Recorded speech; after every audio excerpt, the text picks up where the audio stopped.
Oh, there we are. Hey, everybody. Welcome.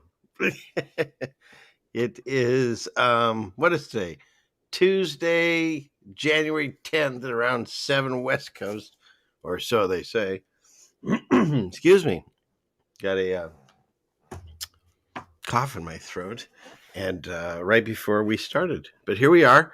Welcome to whatever this is. This is the first, whatever, maybe or only. But I've talked with this lovely lady many times, Rose 777. Most of you, all of you, mostly, I'm sure know her. And this show came about because, well, a little quick backstory is we're both born and raised little Jewish kids, and this one started reading the Bible and talking to Jesus and stuff like that. And so we've been friends for a while, and she'd always call me to like run things by question things like, how does this match up with what you're reading? How does that? And what do you think of this? And so it got to the point where I have said, I've told Rose this, she's sort of what I call Jesus curious. And so she has family members that read to her also. And so she and I were talking, and she said, hey, we want to do a private StreamYard, and you could read a Bible passage, kind of like I said, I used to do with Stephen on Sundays when we could get together, or Mondays. And so I said, sure, but here's the thing. I've been reading this new book. It's called the Book of Adam and Eve. And but I've been listening to it because I do it online. You can find it on YouTube. That's where I'll show you where we're going to look tonight. And the reason is first of all, I find the story fascinating. And so it's matching along with things in the Bible. It's connecting up to the things in the Bible, and it's filling in some holes because, as all of us know, the King James version that I read has 66 books in it, coincidentally. And we know this stuff has been removed and moved around and changed and so forth. And so there are books like, say, the Book of Enoch. Well, here, let me bring up, and hang on, Rosa. I know I'm long-winded, but this is how I am. We'll get, and there are other books in the Bible that I read because I look for truth everywhere. And it's like the Book of Enoch is talked about many times in the Bible, and there's other books, I think Jasher and things to look into. So this came across this book, Adam and Eve, and I find the stories fascinating. So even if you don't believe in any of this stuff, maybe that it's real stories of our history, there's still fun stories to listen to. And so I said to Rose, hey, would you think of doing that? And so here we are. Okay, so that's that. You go and jump in here, Rose. Say hi for everyone, and I'll be quiet for a moment. Good evening. I'm so happy to be here. It's an honor to be invited onto your show. And we forgot to mention the birds thing. We have a thing with birds. Yes. It always must be prefaced. And then what else? Oh, yes, Woodland Hills. We have that in common too. We grew up in similar areas. Yes, the same old stomping grounds. And if you know about the bird thing, if you're new to us, I think it's on my channel. There's 2 episodes that Rose and I did about birds, and we probably should do a third one because I got all new stuff that I've been looking into on that too. So very few people cover birds like we cover birds. Did you ever look at the document I sent you on Twilight language / green language? Yes. I have not gone through all of it, but I did get it this time, and I did start on it. I just, it's like squirrel. You know what I mean? It's like I have so many books on that shelf that I've started and haven't finished, and there's videos and this, that. It just, and then I have to run the farm, of course. Yes. That's very true. Still got those guys with me. I'm wondering if you have also done other shows on Adam and Eve, or if this is the first Adam and Eve show. Because no, this is it. I just started reading this. When did you make that opening? The day I sent it to you. Okay, because I felt I had this like major deja vu. Tell me. I don't know. I felt like maybe we've had this conversation before. Well, there's a gentleman that keeps writing me. I think Terry is his name, and he wants me to do like a presentation on deja vu. And first of all, I feel like we've already had this conversation, huh? but second of all, man, I don't even know where to begin on that. Like, it doesn't, there's really nothing to show. There's no, you know what I mean? It's wild. It's a wild topic because we've all experienced it. And of course, Keanu Reeves, he says when the cat walks twice, or no, it's the other chick that says that it's the glitch in the Matrix, and we've seen stuff like not that exact thing, but there are interesting things, time warps and stuff that people have been Yeah. experiencing. It's a I don't know field how you cover it. explained, and so it has its own name. It's like, Yeah. you know how like there's like the Xerox machine, which really a copying machine, Right, and right, Xerox is right. the brand. Well, deja vu is like the brand of the feeling.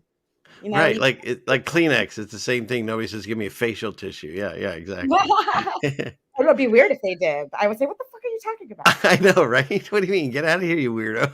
Yeah, but those come out Grab weird. your Kleenex like everyone else, but it says Kirkland. Shut up, I'm cheap. It's like, Or but no, it's like, what's the generic word for a Q-tip? A cotton swab? yeah, right. Give me that cotton swab.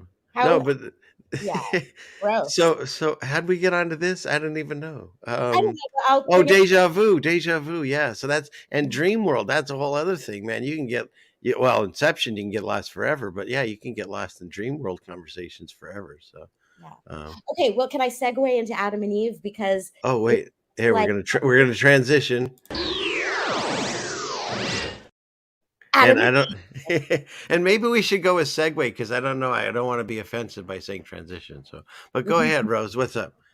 Okay, well, that's why I said segue. And by the way, segue, for anyone that doesn't know, is spelled Segue. Yeah.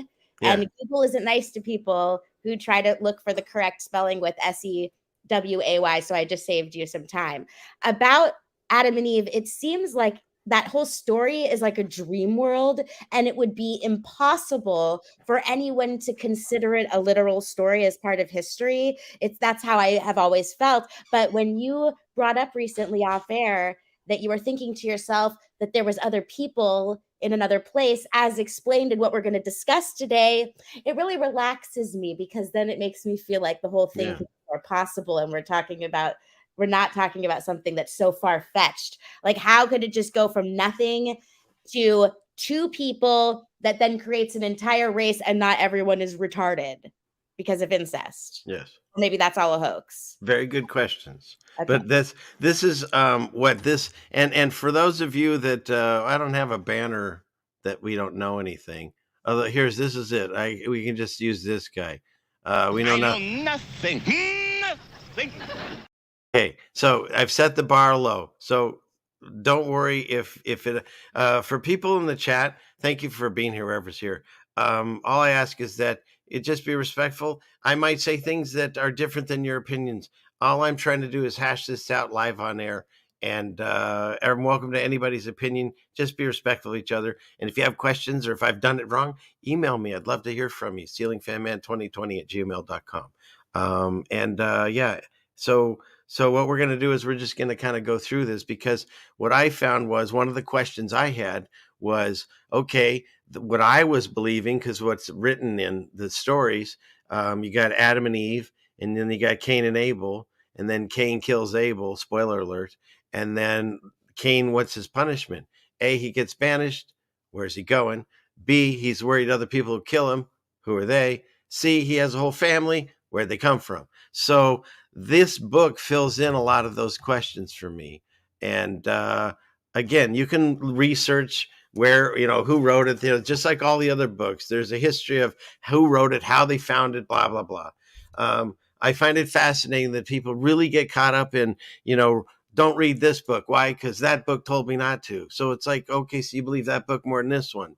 It doesn't make sense to me. I read everything and then I use my discernment and I ask God for help. That's where I get in, the faith thing. But, and so, like I said, so this book fills in some of those questions, like why did God accept Cain's and not Abel's? It goes over that, as far as why God was displeased with Cain's.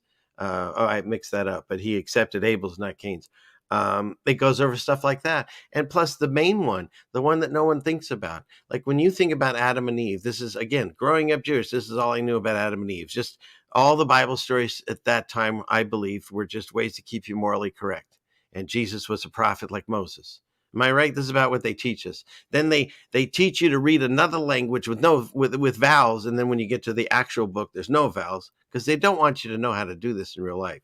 Imagine if you and I were still fluent in Hebrew, but they made us learn it, and then they never told us one important thing, that it's the Old Testament of the Bible. I had no idea as a little kid reading the Torah, I was also reading the Bible. See, they separated us so much. I had a gentleman on the screen with me. He has a channel surveyor raw and cameras everywhere. He's an auditor. And he grew up, I think it was Baptist. And he and I were talking, and he didn't know he was reading the Torah. How amazing is that? So at the same time, we're reading the same book, but they've got us so truncated and fractured to all these different religions that we don't know we're actually all studying the same ideas, and you can go out through all the different nations and find similar stories. And so I'm still not religious, but what I'm doing is I'm reading stories. What I found is a lot of the stories in the Bible, you can link up to things that are happening, not just right now, but things that have happened in the past. And so if those things have come true, then I'm going to continue to look into it to see if someone's using it as a playbook, let's say, then I want to see what they want to think is coming. And so that's the way you can prepare, as best you can. That's where faith comes in. You got to get spiritually prepared. But because of that, I came across this book and I figured we could read it and go from there. Because one of the things they tell us about Adam and Eve, that's where I was going with this, is they say, he fell out of the garden, right? And we wake up to the realization that we're living, in a satanic world at this point, and it's not fair, right? We didn't get a chance. He already fell. Eve made him do it, right? It's so funny when God says, Adam, why'd you do this? And he's like, oh, the woman did it. She made me do it. And he goes, Eve, why'd you do this? And she goes, it was the snake. It's like, even back then, nobody took credit for their, own responsibility. And so. Oh, Adam actually said that? Yeah. I'm paraphrasing. If you listen to me, I break down the Bible so I can understand it. But yeah, that's basically the way it works. Yeah, he goes down the line, and then he goes to the serpent, because at the time, when they described Satan, he most likely, because he can take any form, of course, but at the creature level, he was like some kind of dragon. It sounds like, because then that's when God says, "All right, now you're going to be on your belly the rest of your life and eat dust." And in fact, he goes over that in this book, because there's another time that he takes away his ability to talk and stuff. So it's pretty wild. But the thing is the what was I going to say? Oh, so they teach us, what do we know about Adam and Eve? So yeah, so they were the reasons that we're in this mess. And thanks a lot. But when you read this book, it describes the utter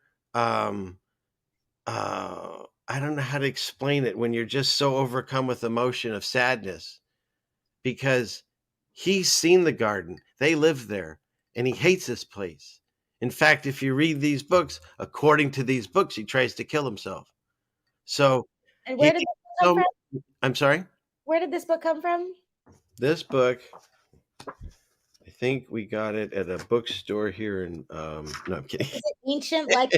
Yeah, from the Apocrypha. Like always, you try to say these words. This one's even worse. What does this say?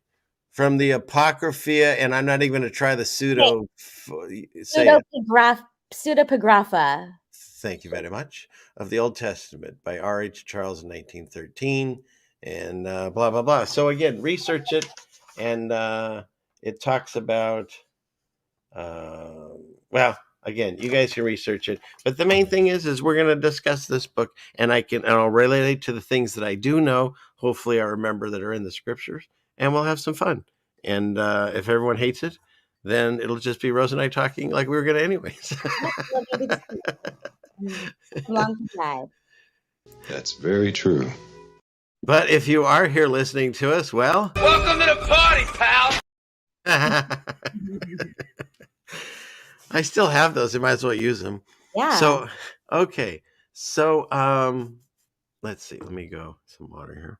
I'm here for the clips. Nice. Oh, what do we have? I don't have anything for that, but We don't have any nice. Okay, but seriously, Yeah. I'm very interested in this book. okay. Good that you should explain to me the actual Adam and Eve story in the regular book, and then Well, where this book picks up is right as they make the mistake and they're kicked out of the garden. And it talks about where they go to live. in this cave that God makes them and stuff, and the trials and tribulations that they go through. And let me bring this up here. In the Bible, though, what happens after that? When they screw up, it goes to what in the Bible? What's the next story? Well, it continues on here. Where? Oh, so they're parallel stories at the same time? Right. But this is filling in like one of them would be like the synopsis, and then this fills in all the other stuff. I got it off of this gentleman's. Hopefully, he has way more subscribers, doesn't he? Might help. Christopher Glenn, but see, look, he reads all of them, and I like his voice. He's got Enoch and Jasher, and so like if you're gonna listen to music in your car, or if you're gonna listen to the radio news or whatever, I throw these things on, and I like his voice for this stuff. So so that's where I grabbed it from. And where am I at here? Let's see. Now, if we want something on the screen, I can put this thing with us. Let's see. I think I can do it. Let me get back out of this one. I think if I do it this way, share. No, not that way. Share this way. Let's see.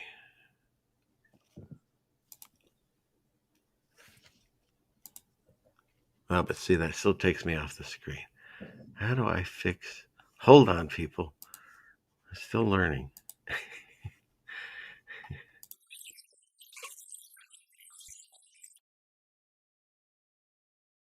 What are you trying to do? Oh, I'm trying to have that play. I don't know why. I'm trying to play this video and be able to see us on the side there. And it's taking over my screen. So I need to do this. Otherwise, I won't be able to see you. We're going to still be on the screen if you share it. Yeah. I just can't see it up on my screen. I think there's a way I can do that, though. They did a new thing here. I'm just going back to your StreamYard tab after you click share. You're still going to be sharing. Okay, let's try that. We'll try it your way. Let's see. Clickety click. Go here, there. So okay. Go to this thing and then go back here. No, then we come back. Oh, okay, so when you're using your mouse, you have to be on this tab. But once you start playing it, you can go back to StreamYard so you can see what everyone else is seeing. Oh, I see. Well, I found this somebody had done it. It looks like 6 years ago. They put it to like their memes and stuff. So I thought if I killed the volume and I put it at like its slowest speed, maybe if people want pictures to look at as we're talking, I could put it in the background. If you want. You can only share one tab at a time, and if you want to hear the audio from another tab, that has to be the tab you're sharing. Right, but let's see, if I play this and then come back here, nah, never mind. Let's just not even worry about it. Okay, we'll just sit here, our beautiful faces. They're gonna have to look at this deal. They're gonna have to. I just don't know why that's not working. Oh, here, wait. What if I did this way? I don't understand why that's not working tonight. Or if you share the entire screen, then you could play the audio and then switch to the video and watch it. Yeah, because when I go over there, see, I can't see it. It goes there. All right. Well, I'll deal with it. Okay. Well, anyways, let's get the show starting. Anybody here? Okay. Let's. What'd you say? Let's segue. UE. Okay. And then what I did is I have it over here. I'm going to play the audio, and then we'll listen. And then if you want to stop at any moment, just say, and then we'll talk about it or whatever. I don't know. I'm making this up as we go along, people. So, all right. Well, I'm going to type in the private chat if I want to say something. Oh, I never looked there. Okay, because I have the regular chat up. You want me to look? You want me to type? Oh, here's a private chat. Okay, I see it. There's the private chat button. So I'll see a red dot come up or something, or you could just do this or something. Okay.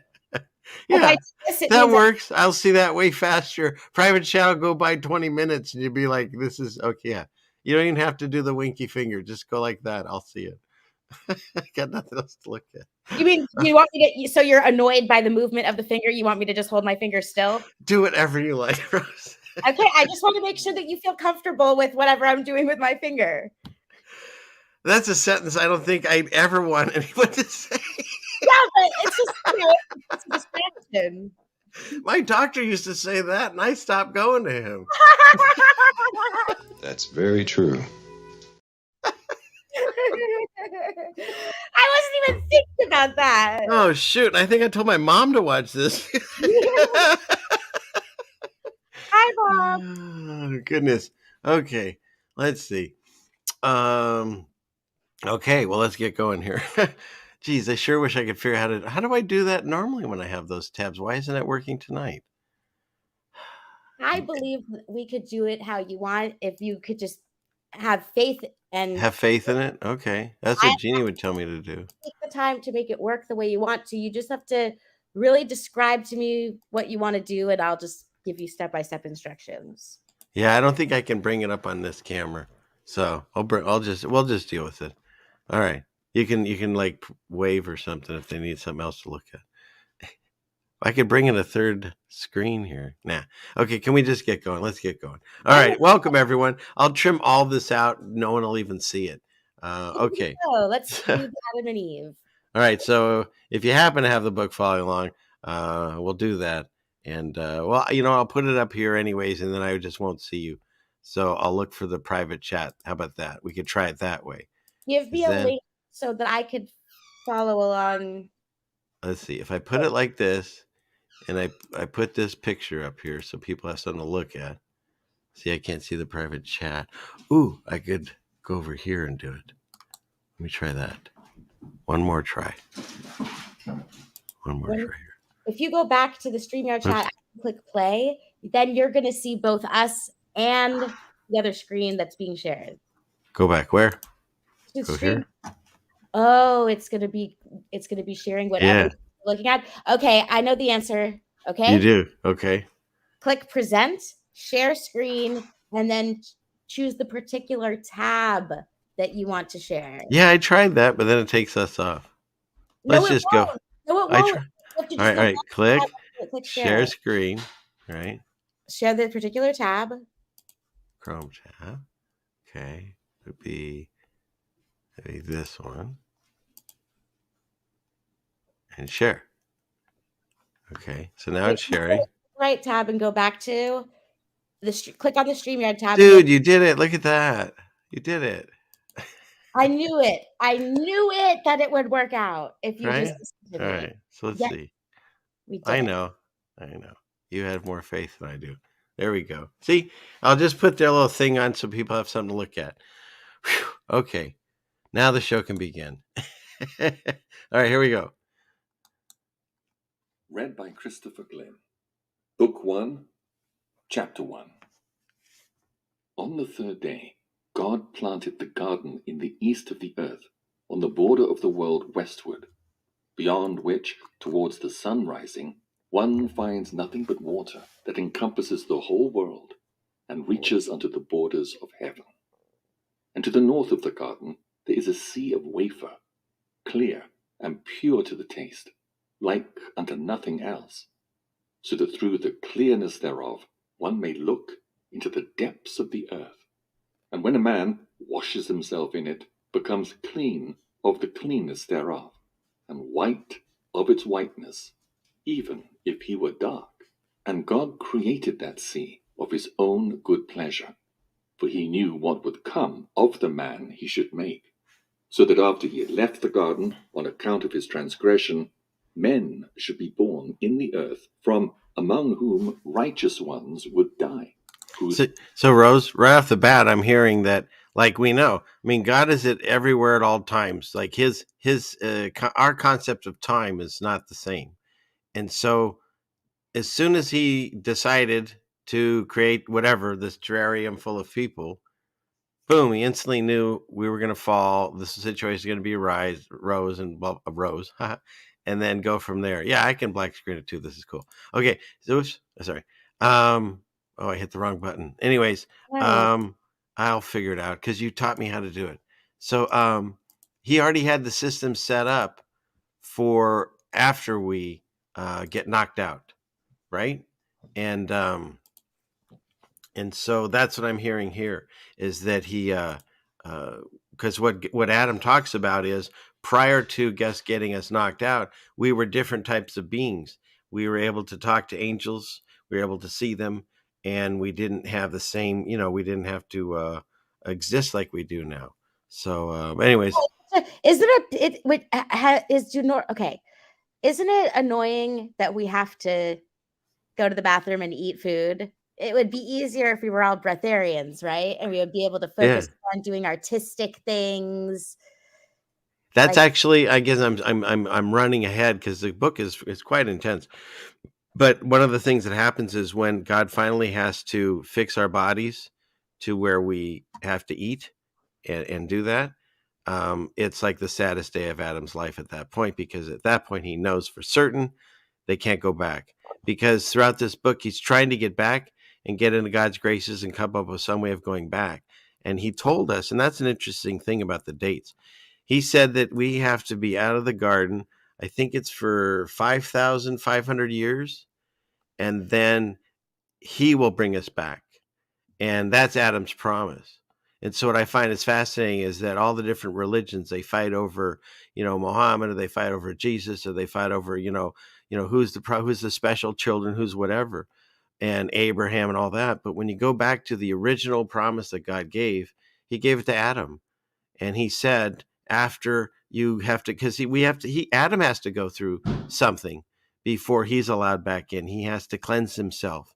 And that's the same thing that we're going to have to do, I believe. I believe the promise that we got from God doesn't start with Jacob and Israel. It doesn't start with Abraham. I think it goes all the way back to Adam, because from Adam's seed begot Abraham, and then all the way down. And so that's what I believe. And God says he's going to bring him back. So I think that's what we need to do. So that help? Or am I just rambling? Yeah. I'll play the music. Here we go. Whose souls God would raise at the last day, when they should return to their flesh, should bathe in the water of that sea, and all of them repent of their sins. But when God made Adam go out of the garden, he did not place him on the border of it northward, lest he should draw near to the sea of water, and he and Eve wash themselves in it, be cleansed from their sins, forget the transgression they had committed, and be no longer reminded of it in the thought of their punishment. Then okay, again, hang on. the serpent, Yes. Oh, you're muted. You are muted. Remember, I don't know the story, the original story. The sin that was committed, are they literally just talking about eating the apple, or were there other sins that were committed other than eating the apple? Okay, as far as I know, see, I wear this. It could either be like I'm a monk or something, or I'm just going to the skate yard, right? Skateboarder.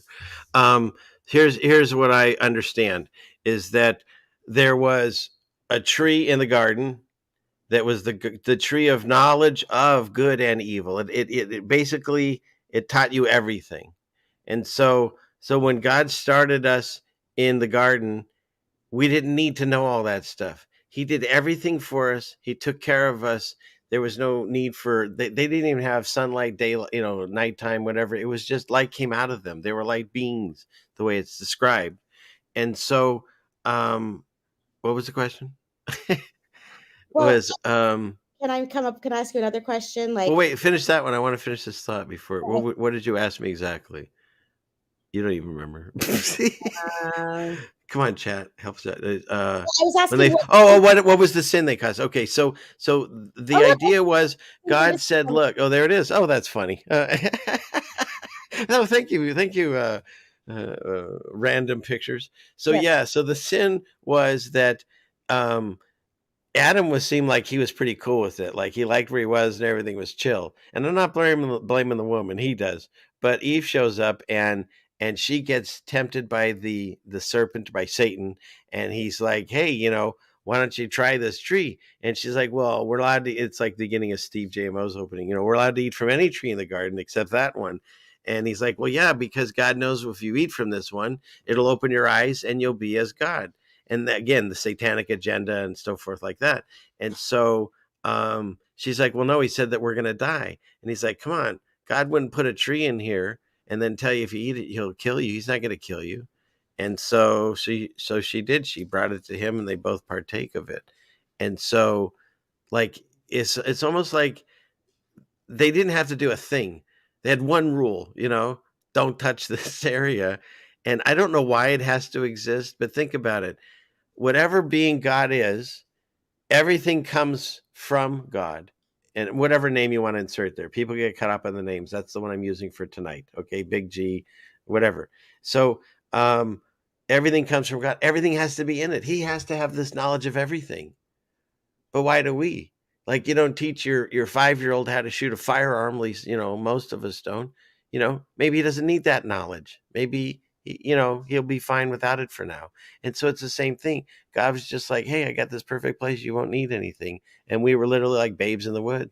And next thing you know, we figured out as soon as they take a bite, they know everything. They realize they're naked. That's when the things keep showing up as I'm talking. They realize they're naked and they hide themselves. And which is funny, you don't hide from God, but that's the whole idea when you read the Bible and he's like, hey, Adam, where are you? It's not like you can't find him. He wants to hear his response, because that's the one thing we got. We all agree we have free will. And so Adam can say, oh, I'm right over here. I'm hiding from you. And, he's hiding. Look, that's his exact same. and how are you supposed to continue on? Right. I don't silly. And so, so just follow the pictures. All right. Well, are we good? Let me fire up the music again. You ready? Okay. Here we go. Southern side of the garden, God was not pleased to let Adam dwell there, because when the wind blew from the north, it would bring him on that southern side the delicious smell of the trees of the garden. Wherefore God did not put Adam there, lest he should smell the sweet smell of those trees, forget his transgression, and find consolation for what he had done. So it's really specific where he's putting the smell him. of the trees, and not be cleansed from his transgression. Again also, because God is merciful and of great pity, and governs all things in a way he alone knows, he made our father Adam dwell in the western border of the garden, because on that side the earth is very broad, and God commanded him to dwell there in a cave in a rock, the cave of treasures below the garden. Chapter 2. And I think that if they haven't found it, there's people searching for all these things, because it does, according to the stories, it still exists. So that's where we got put as a society, as a people, to the west of the garden, I guess. So, and isn't it interesting that we're always trying to get back to the garden in all these songs and stuff? And anyways, let's go. But when our father Adam and Eve went out of the garden, they trod the ground on their feet, not knowing they were treading. And when they came to the opening of the gate of the garden, and saw the broad earth spread before them, covered with stones, large and small, and with sand, they feared and trembled, and fell on their faces from the fear that came upon them. And they were as dead, because whereas they had hitherto been in the garden land, beautifully planted with all manner of trees, they now saw themselves in a strange land which they knew not and had never seen. And because at that time they were filled with the grace of a bright nature, and they had not hearts turned towards earthly things. Therefore had God pity on them, and when he saw them fallen before the gate of the garden, he sent his word unto Father Adam and Eve, and raised them from their fallen state. So it's almost like we Chapter died 3. when we fell out of the garden. God said to Adam, I have ordained on this earth days and years, and thou and thy seed shall dwell and walk in it until the days and years are fulfilled, when I shall send the word that created thee, and against which thou hast transgressed, the word that made thee come out of the garden, and that raised thee when thou wast fallen. Yea, the word that will again save thee when the 5 days and a half are fulfilled. So 5 But days when and a half, and a long 5 days and a half, that would equal to 5,500 years, according to, people that supposedly know that stuff. So Mhm. isn't that interesting? So if you do the timeline, I've tried to do it. We're pretty close. If you go all the way Why back. is the lamb? Why?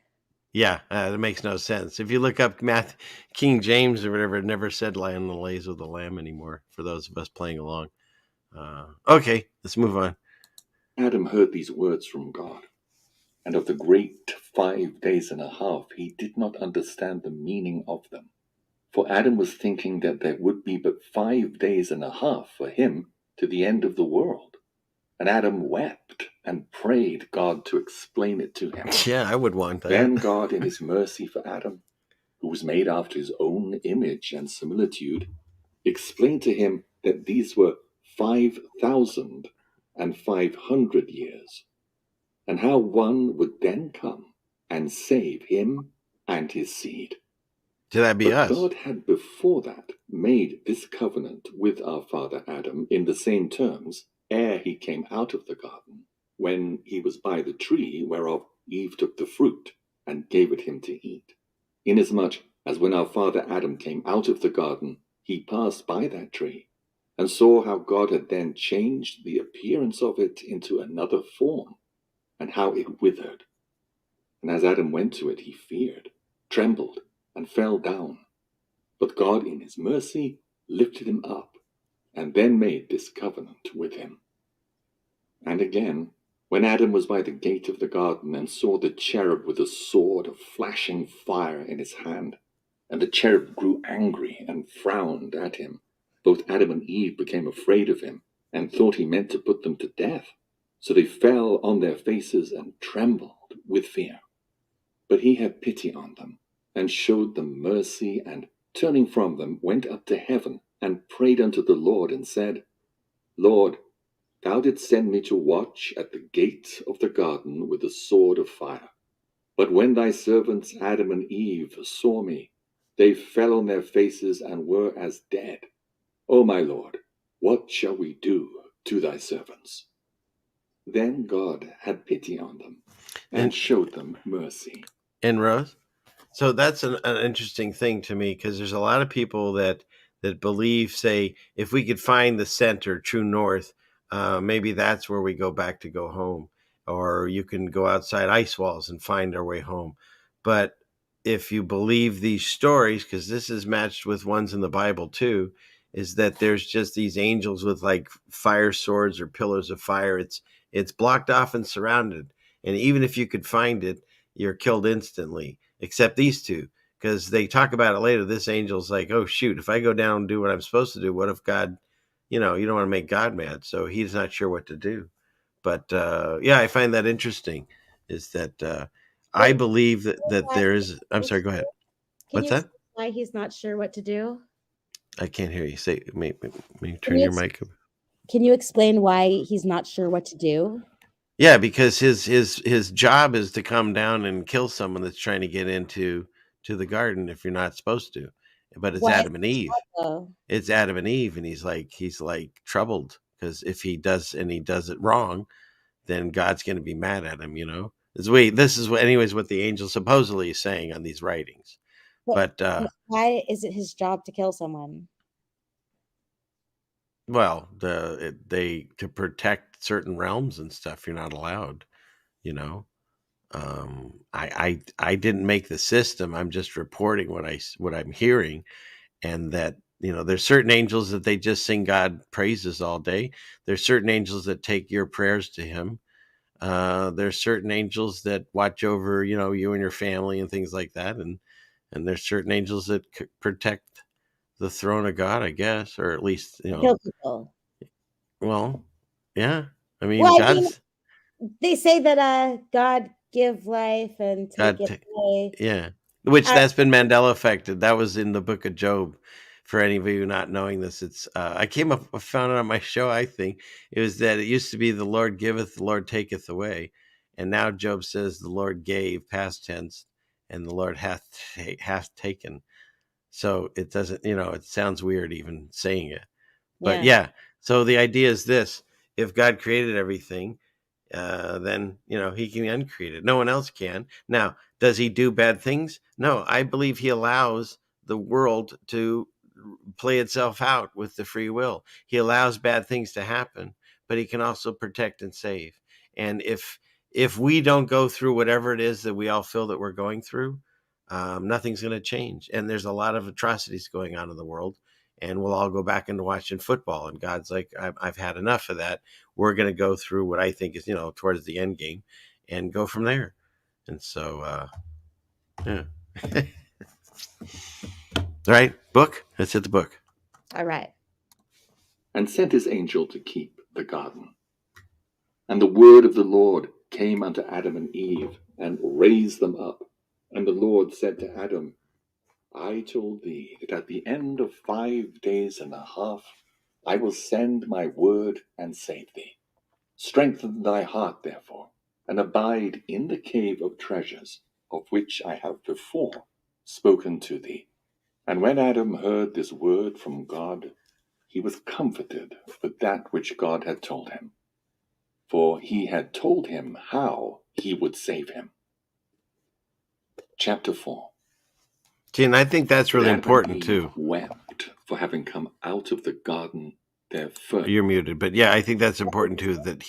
That's where he's given the promise. You will be back, like Arnold Schwarzenegger. Yeah. Yeah, I like everyone's different interpretation of what Adam and Eve look like. That's funny. Okay, here we go. Oh God, that's really an interpretation. Yeah. Oh man, the pictures are listening to me.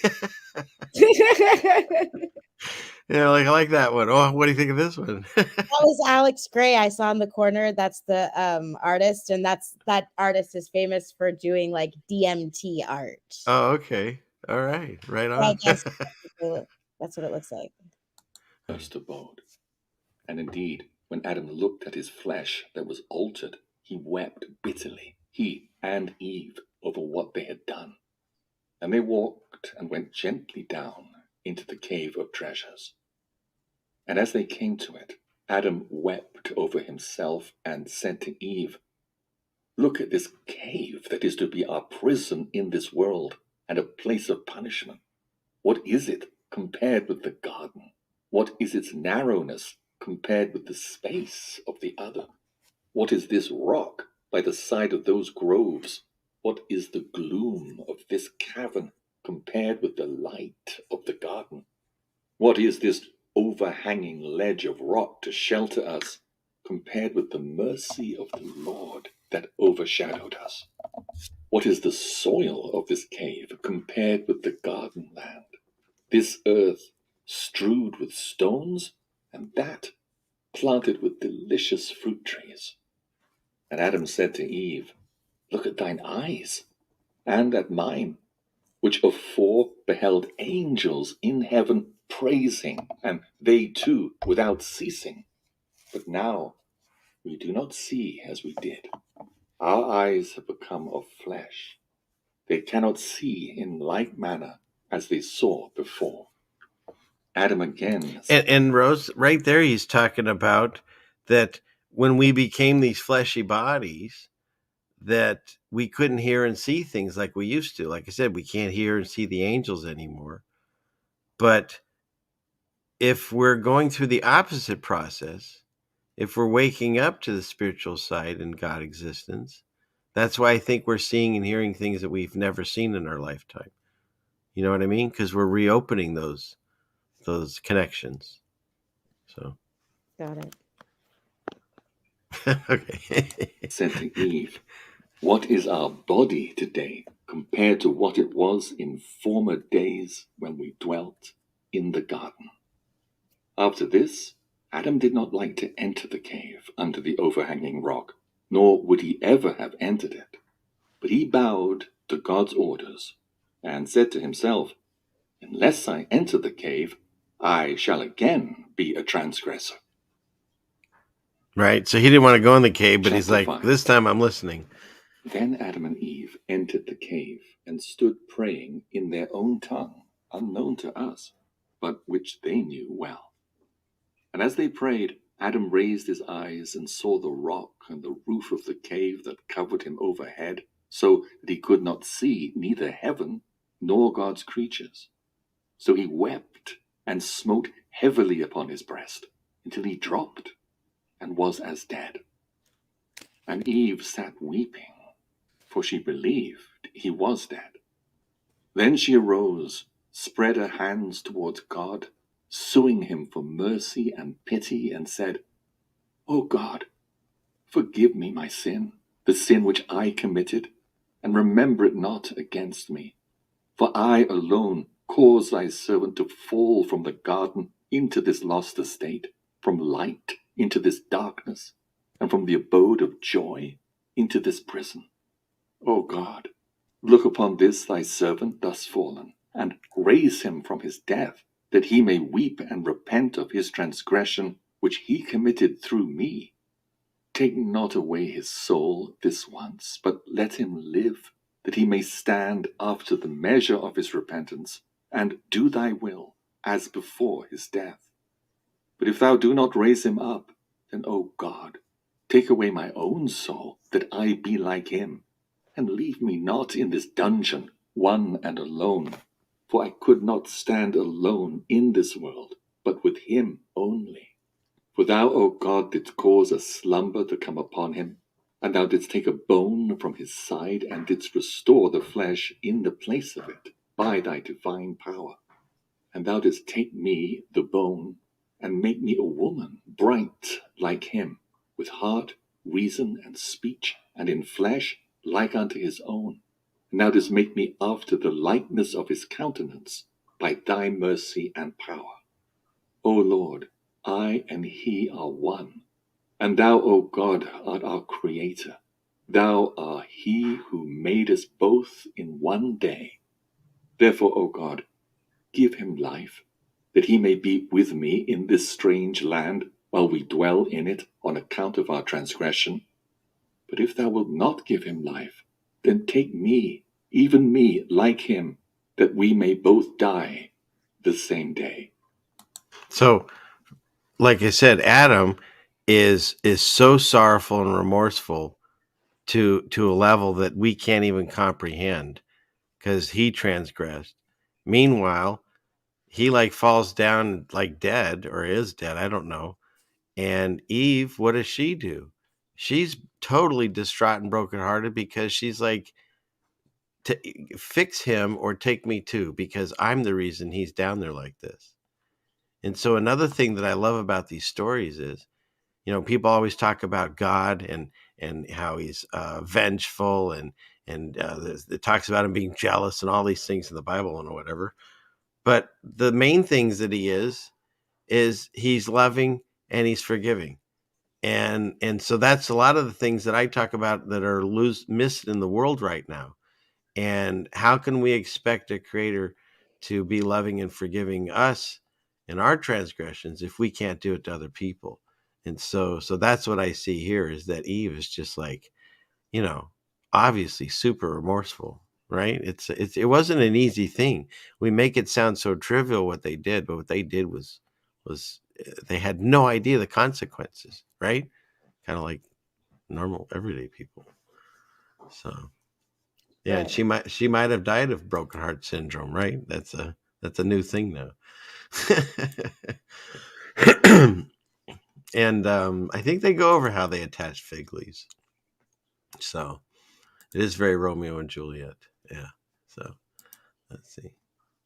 And false hero. I don't know. Like I said, we all have to I don't know if you're asking, but look, I'm just reading these stories, and I can still take knowledge or wisdom out of it, and so that's why we're reading it tonight. So yeah. Extracting knowledge. Yeah, where's my guy? Oh, here, how about the kids? We'll give you them. True. Yep. Yeah, that's true. Yeah. It's a long way to get there. I have too many of these. I gotta get rid of some. So I keep saying that, but I love them all. If you get rid of, I really regret it that I got rid of a little clip of Tupac saying poppycock. Well, I do have this. We're on a mission from God. See, there's proof. Nice. Okay. One in doubt. Right? The Blues Brothers. Here we go. And Eve wept bitterly and fell upon our father Adam from her great sorrow. Chapter 6. But God looked upon them, for they had killed themselves through great grief. But he would It raise looks them just like the and picture. comfort them. He therefore sent his word unto them, that they should stand and be raised forthwith. And the Lord said unto Adam and Eve, You transgressed of your own free will, until you came out of the garden in which I had placed you. Of your own free will have you transgressed through your desire for divinity, greatness, and an exalted state, such as I have, so that I deprived you of the bright nature in which you then were, and I made you come out of the garden to this land, rough and full of trouble. If only you had not transgressed my commandment and kept my law, had not eaten of the fruit of the tree near which I told you not to come. And there were fruit trees in the garden, better than that one. The wicked Satan, who continued not in his first estate, nor kept his faith, in whom was no good intent towards me, and who, though I had created him, yet set me at naught, and sought the Godhead, so that I hurled him down from heaven. He it is who made the tree appear pleasant in your eyes, until you ate of it, by hearkening unto him. Thus have you transgressed my commandment, and therefore have I brought upon you all these sorrows. For I am God the Creator, who, when I created my creatures, did not intend to destroy them. But after they had sorely roused my anger, I punish them with grievous plagues, until they repent. But if, on the contrary, they still continue hardened in their transgression, they shall be under a curse forever. And you know what I see in that is like, okay, so let's say God, and then you got the children of God. So if you have a child and they transgress, they don't listen, you say, don't do that, and they go ahead and do it. You don't kill them, but you might punish them depending on what it is they did. And why do you do that? Well, let's say there's a busy, 4-lane highway and they're like 5 years old and they want to run across to the playground. If they try to run and a car could hit them, they're going to get yanked back and scolded or whatever. You don't kill them.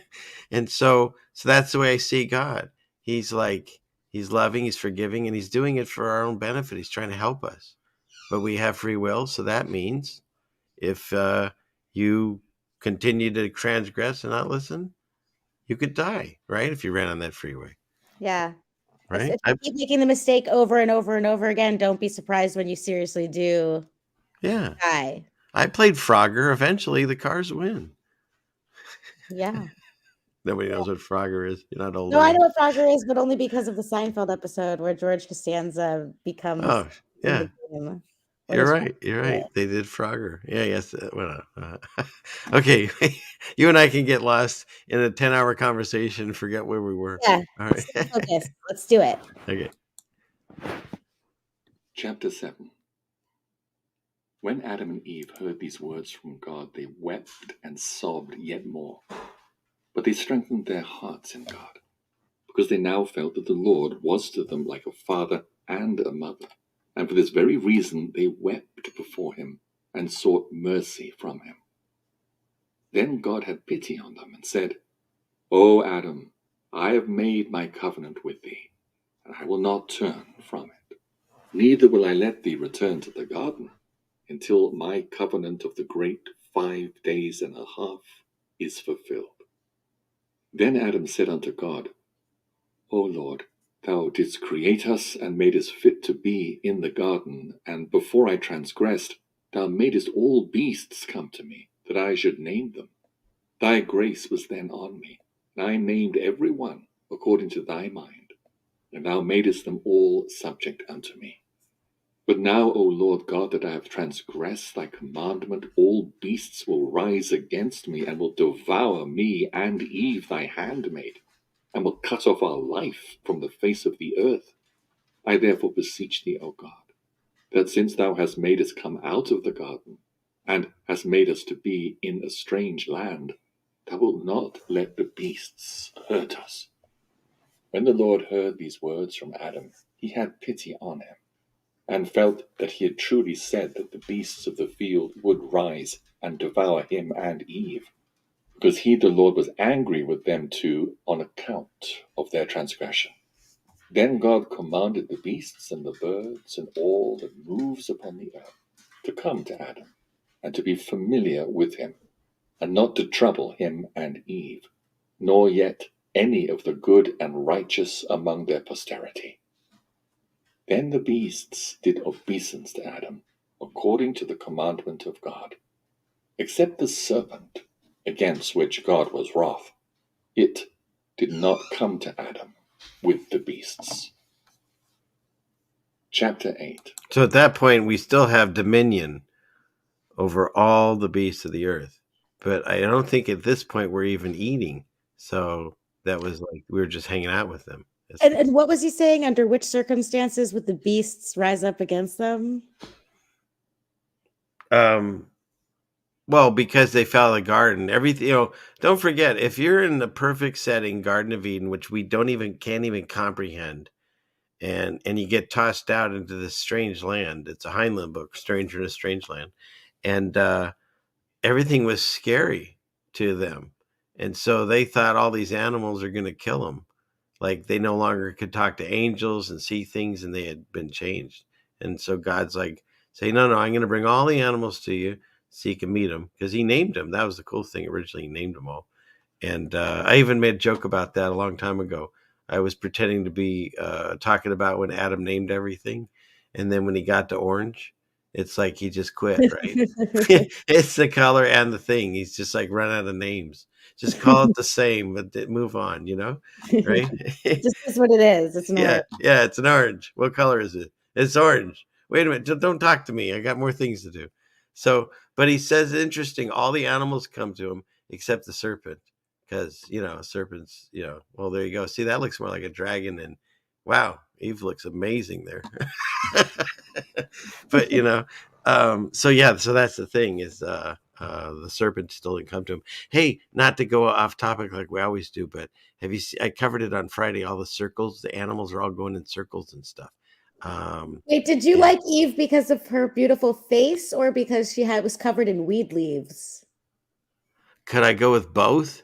Okay. And maybe the spear that she's going to go out and kill dinner for me. I didn't even notice the spear. See? You were too busy looking at her boobs, which I was not. I was looking at her face and the weed leaves. My wife's listening. Like I was just looking at her beautiful face, and I was thinking, man, I'd like to get, hear what she has to say. So yeah, that's why I said that. I think we should go back to the book before I bury myself anymore. Here we go. Then Adam wept and said, O God, when we dwelt in the garden and our hearts were lifted up, we saw the angels that sang praises in heaven. But now we do not see as we used to do. Nay, when we entered the cave, all creation became hidden from us. Then God the Lord said unto Adam, When thou wast under subjection to me, thou hadst a bright nature within thee. And for that reason couldst thou see things afar off. But after thy transgression, thy bright nature was withdrawn from thee, and it was not left to thee to see things afar off, but only near at hand, after the ability of the flesh, for it is brutish. When Adam and Eve heard these words from God, they went their way, praising and worshipping him with a sorrowful heart. And God ceased to commune with them. That's sad. Chapter 9. Very Then depressing. Adam and Eve came out of the cave of treasures, and drew near to the garden gate.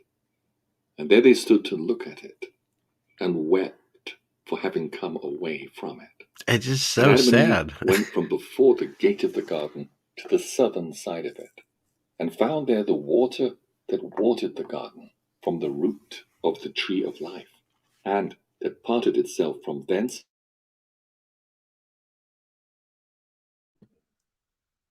What happened to the audio? Oh, sorry. I hit And the wrong saw button. that it was the I'll water back up. I that came apologize. forth from under the root of the tree of life in the garden. And Adam, They're finding the water that's coming from the roots of the tree of the life of garden. Sorry. We had audio issues. Okay. But it is sad, right? Right? It is. It's the worst day ever. You imagine this? What? The worst day. Yeah. Yeah. So, okay.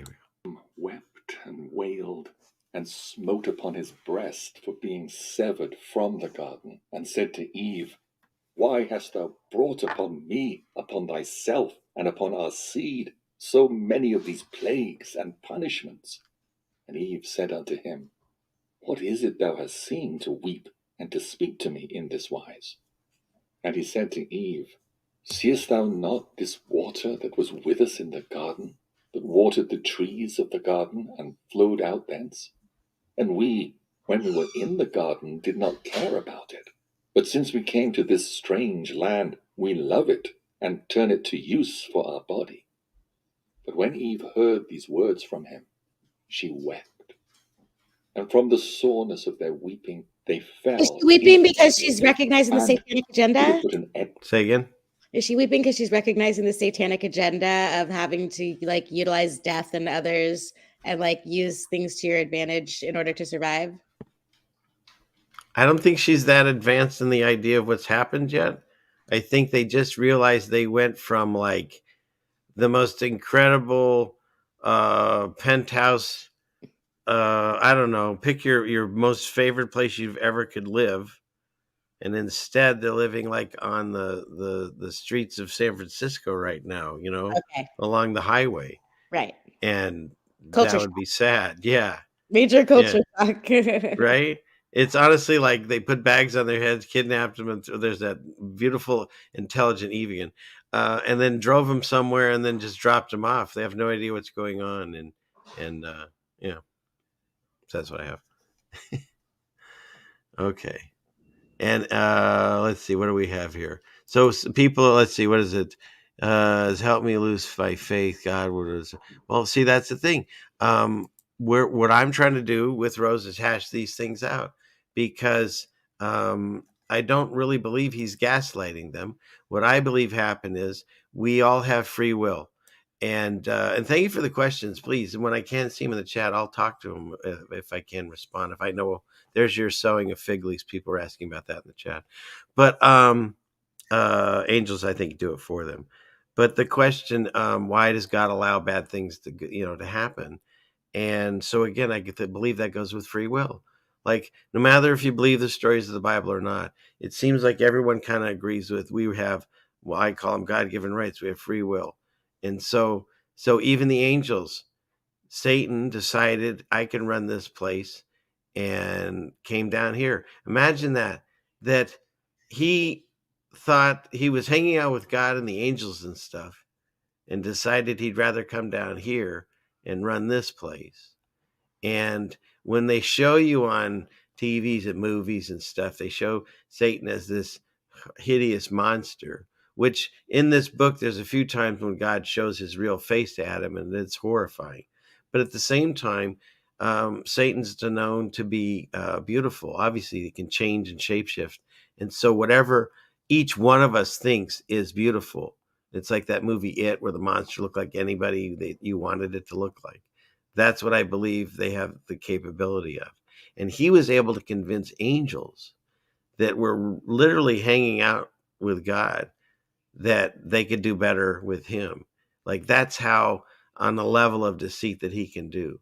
And the fact that he was able to deceive them, and then he of course went on to deceive us, and he's still doing it.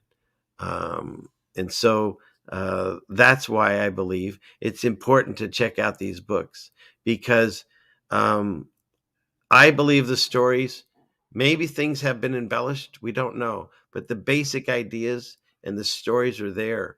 There's some truth in it, just like everything else.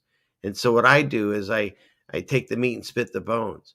And so even if you believe the stories are like too out there, at the same time, the messages and the morals and the stories, the lessons, I do believe are still worthwhile. And so that's why I'll read these books. And again, each use your own judgment on what you feel is right for you. So your results may vary. Right. So okay, let's see where are we at. Okay, wait, one last question. Okay, so if you know it's not free will if you know the outcome and the punishment. Well, no, but it's kind of like this. Maybe I'm not sure how old you are, but they in the beginning of video games they had this thing. I was just checking out this thing called Dragon's Lair, and it was like a game that had a cartoon in it. You could probably look on YouTube and still find cartoons of it. And it had a game that had a cartoon in it, and you would hit buttons depending on like the dragon and things coming at you, and depending how fast you hit it, if you hit it in the right frame of time, and if you hit the correct button, you would move on in advance to a new part of the cartoon. And if you hit it wrong, whatever, you move off to some death scene or something. And so in a remedial way, because that's where you are on the remedial channel. That's my way of thinking, is that God gave us free will, and they've even done movies on this. Where I think didn't the Avengers just do this? There you go. You can relate it to a Marvel movie. Who was it that I think it was Iron Man? And now I've turned off the women of the audience. But anyways, Iron Man, he gets some kind of time thing, and he can see immediately every outcome, and which one's going to be successful. And I feel that's a version of like what God can do. So we have free will, and depending on what we choose in our life, we have crossroads every day. We make decisions every single day, all day long. And our decisions and our choices based on what whatever moral code we're putting ourselves to, affect us in different ways. And the ripple effect, shout out to Jen, they go out to other people in our surroundings. And so, no, God didn't set us up to be punished and die. God set us up a good system. It got muffed up, and we got deceived.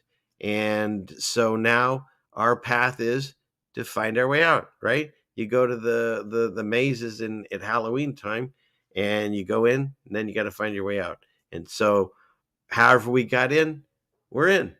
Now, how are you going to find your way out? Does any of that make sense? We can edit it out.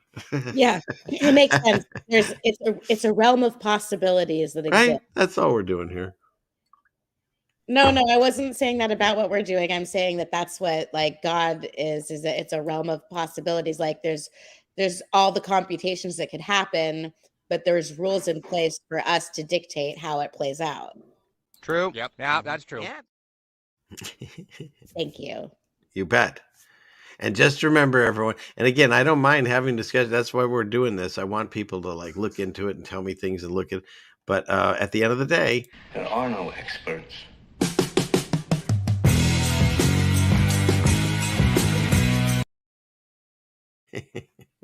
Because there aren't. You can read the same books I'm reading as anyone else.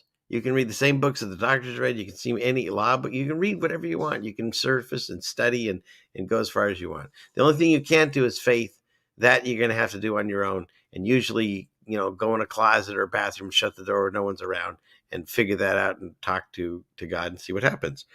The rest of this, yeah, we can all study it, and we can theorize. It doesn't matter if you've studied the Bible for decades or just the last few years like myself. It just depends on, how deep you're going into it. Are you just looking at the surface of the words and trying to figure out what the original language meant and all that?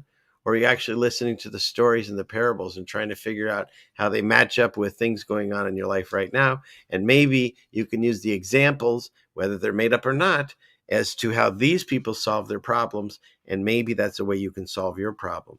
Again, that works for me. I've been able to use that and figure problems out in my life and have good outcomes from it, from a book that I don't know how it got here, but it's here. So, okay, where are we at?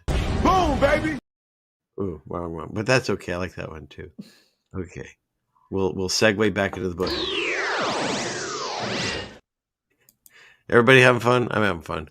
So let's see. Here we go. Enter themselves in it, so as never again to return and behold the creation. For when they looked upon the work of creation, they felt they must put an end to themselves. Chapter 10. Then God, merciful and gracious, looked upon them thus lying in the water and nigh unto death, and sent an angel who brought them out of the water and laid them on the seashore as dead. Then the angel went up to God, was welcome, and said, O God, thy creatures have breathed their last. Then God sent his word unto Adam and Eve, who raised them from their death. And Adam said, after he was raised, O God, while we were in the garden, we did not require or care for this water.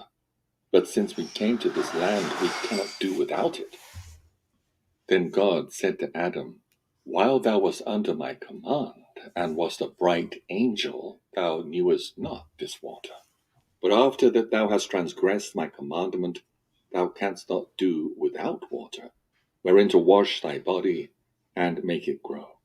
For it is now like that of beasts, and is in want of water. When Adam and Eve heard these words from God, they wept a bitter cry, and Adam entreated God to let him return into the garden and look at it a second time. God said unto Adam, I have made thee a promise. When that promise is fulfilled, I will bring thee back into the garden, thee and thy righteous seed. And God ceased to commune with Adam. So that's twice Adam said, hey, can you just take me back? I'll be good. And he's like, no, I already told you. You got to wait. And then he ceases to communicate. Yeah, but I think part of that is he just... Wait, where's my mouse? There we go. I think that's just like end communication. It doesn't mean he's not talking to him ever again. Just like, I'm done talking today. Okay. You know? It's like, you know, when you sent the kid to his room because he acted out, and then they keep opening the door. Can I come out yet? No, go back to your room. I'll tell you when you come out. Right? That's what I see it. Only instead of being in your room for like a couple hours, it's 5,500 years. Right. Shit. Okay. Exactly. Okay. Right. Shall not drink of this water, even if we were to die. O Eve, when this water comes into our inner parts, it will increase our punishments and that of our children that shall come after us.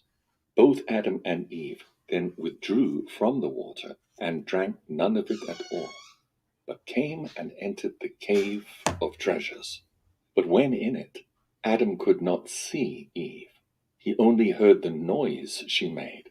Neither could she see Adam, but heard the noise he made. Does pitch black. Then Adam wept in deep affliction, and smote upon his breast, and he arose and said to Eve, Where art thou? And she said unto him, Lo, I am standing in this darkness. He then said to her, Remember the bright nature in which we lived while we abode in the garden. O Eve, remember the glory that rested on us in the garden.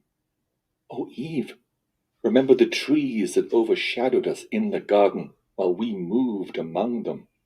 O Eve, remember that while we were in the garden, we knew neither night nor day. Think of the tree of life, from below which flowed the water, and that shed luster over us. Remember, O Eve, the garden land, and the brightness thereof. Think of that garden in which there was no darkness while we dwelt therein. Whereas no sooner did we come into this cave of treasures than darkness compassed us round about, until we can no longer see each other, and all the pleasure of this life has come to an end. Chapter 12. Hey, I don't know about you. Can I I'm going to take a quick pee break. I can let it keep running and you can talk to the people. I'll be right back. Well, just let it keep running, but I'm not going to talk. I just want to listen. Okay. All right. And I'll just 10 seconds, no, more than 10 seconds. Okay, here we go. Adam smote upon his breast, he and Eve, and they mourned the whole night until dawn drew near. And they sighed over the length of the night in Ma'azia. And Adam beat himself and threw himself on the ground in the cave from bitter grief and because of the darkness, and lay there as dead. But Eve heard the noise he made in falling upon the earth, and she felt about for him with her hands, and found him like a corpse. Then she was afraid, speechless, and remained by him. But the merciful Lord looked on the death of Adam and on Eve's silence from fear of the darkness, and the word of God came unto Adam and raised him from his death, and opened Eve's mouth that she might speak. Then Adam arose in the cave and said, O God, wherefore has light departed from us, and darkness come over us? Wherefore dost thou leave us in this long darkness? Why wilt thou plague us thus? And this darkness, O Lord, where was it ere it came upon us? It is such that we cannot see each other. For so long as we were in the garden, we neither saw nor even knew what darkness is. I was not hidden from Eve, neither was she hidden from me until now that she cannot see me. And no darkness came upon us to separate us from each other. But she and I were both in one bright light. I saw her, and she saw me. Yet now, since we came into this cave, darkness has come upon us, and parted us asunder, so that I do not see her, and she does not see me. O Lord, wilt thou then plague us with this darkness? Chapter 13. So you can see how sad it is. They're light beings. They've never had darkness, and now they're just surrounded by it. I mean, it's kind of a metaphor of it, literally kind of where we live in this fallen world, right? And they're in the cave together, but they literally can't see each other. Yeah. But they And, can you hear know, each other and communicate like Helen Keller. yeah. Yeah. And in fact, if you look, Jen's in here. Hi, Jen. Jen and myself and my wife, we all went to the ape caves. And if you turned off your flashlights, you couldn't see your own hand in front of your face. So that's kind of what they're describing. All right, here we go. Then, when God, who is merciful and full of pity, heard Adam's voice, he said unto him, O Adam, so long as the good angel was obedient to me, a bright light rested on him and on his hosts. But when he transgressed my commandment, I deprived him of that bright nature, and he became dark. And when he was in the heavens, in the realms of light, he knew naught of darkness, but he transgressed. And I made him fall from heaven upon the earth, and it was this darkness that came upon him. And on thee, Adam, while in my garden and obedient to me, did that bright light rest also. But when I heard of thy transgression, I deprived thee of that bright light. Yet of my mercy I did not turn thee into darkness, but made thee thy body of flesh, over which I spread this skin, in order that it may bear cold and heat. If I had let my wrath fall heavily upon thee, I should have destroyed thee. And had I turned thee into darkness, it would have been as if I killed thee.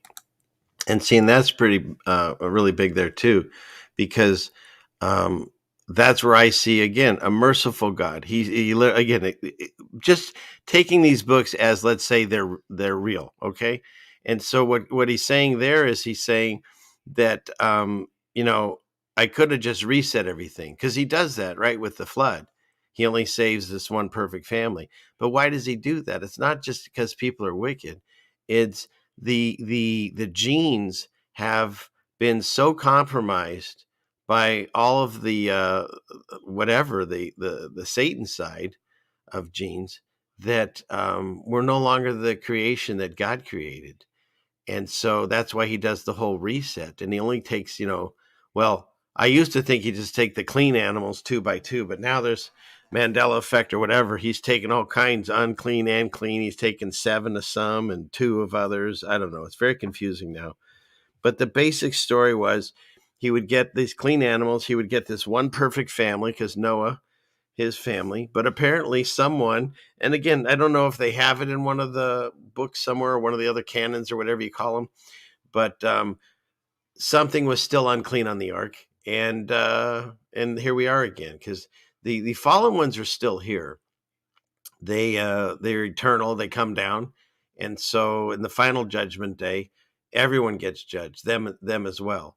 And so the way I see it is that what he says there was, I was so angry with you, but I'm not going to just kill you, but you're going to be punished, because you have to understand that when he set up this system where Satan fell and his punishment was death, Satan knows that he loses. There's nothing he can do. He even asks, if you read the book of Enoch, there's a really cool story where Satan is talking through Enoch to talk to through another angel to talk to God and say, hey, we're sorry, can we come back? And the answer is just no, ain't happening. So at that point, as I believe, where Satan's just like, well, if I can't go, then I'm going to make sure I take as many as your children with me. Because if you want to hurt someone, you go after their children. I mean, because that's basically it. And so don't forget, every time that you think a person in this life is feeling that they're being beaten down or their children are being hurt, just know that when you're praying to God about that situation, he's taken it on twice, right? He's taken on her multiple times. Your children, he's taken you on because you're his child. And so it's just, there's a lot of sorrows that God's dealing with through this situation. And I think the way that we can get out of it is through relationship. We work with him to stay away from all the sorrows, and he'll keep us protected. But if we don't go through these trials and tribulations, this world will never change, and it's messed up. So I hope that answered someone's question. That's very true. Oh, where is he? He's over here. Shoot, that's he. I get some coffee. That's very true. Okay. We had a really nice lunch today with a friend of ours. She's an amazing cook, and but I haven't eaten since then. And yet Jeannie, of all things, decided to make a cake. So that'll be my dinner Oh, with some coffee. Because you know what? Tomorrow's not promised. Eat dessert first. love it. Okay, let's get back into the music here. Here we go.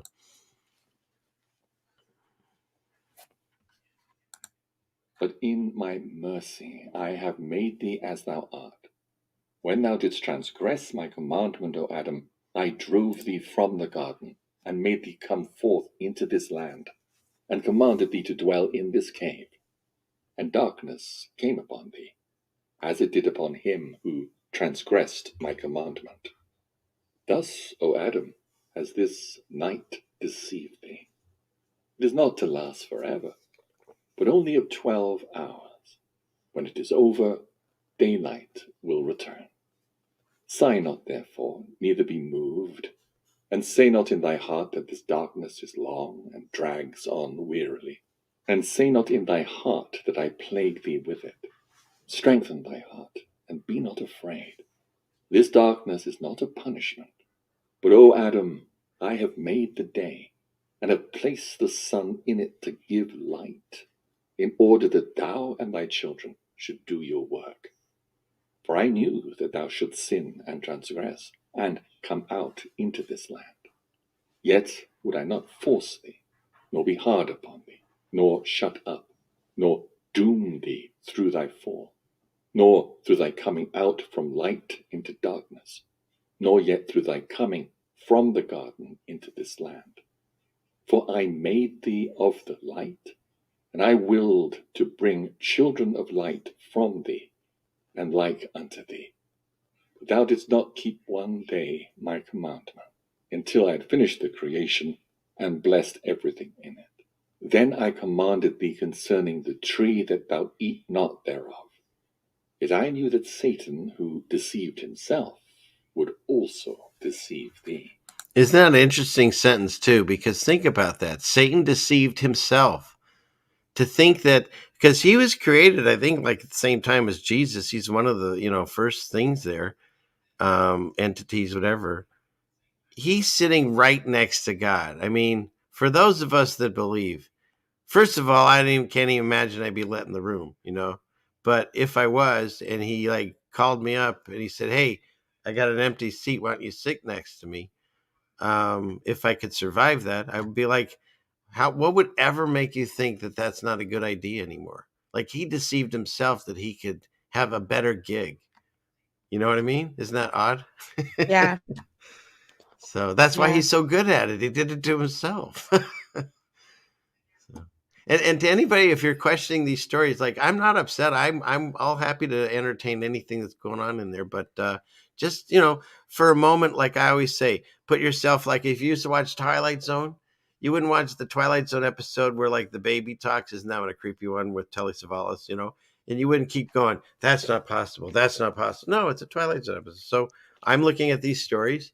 I believe that they show signs of what really happened. But if nothing else, it makes for entertaining television, because you know what? There's really nothing on YouTube. And where else you got to go? I got nowhere else to go. I got nowhere else to go.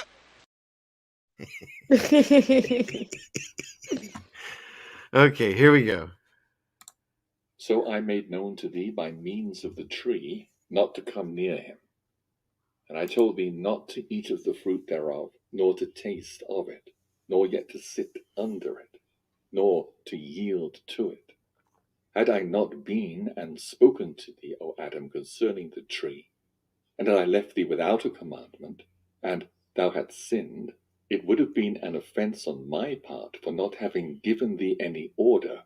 Thou wouldst turn round and blame me for it. See, he already had it I in place. commanded thee and warned thee, and thou didst fall, so that my creatures cannot blame me, but the blame rests on them alone.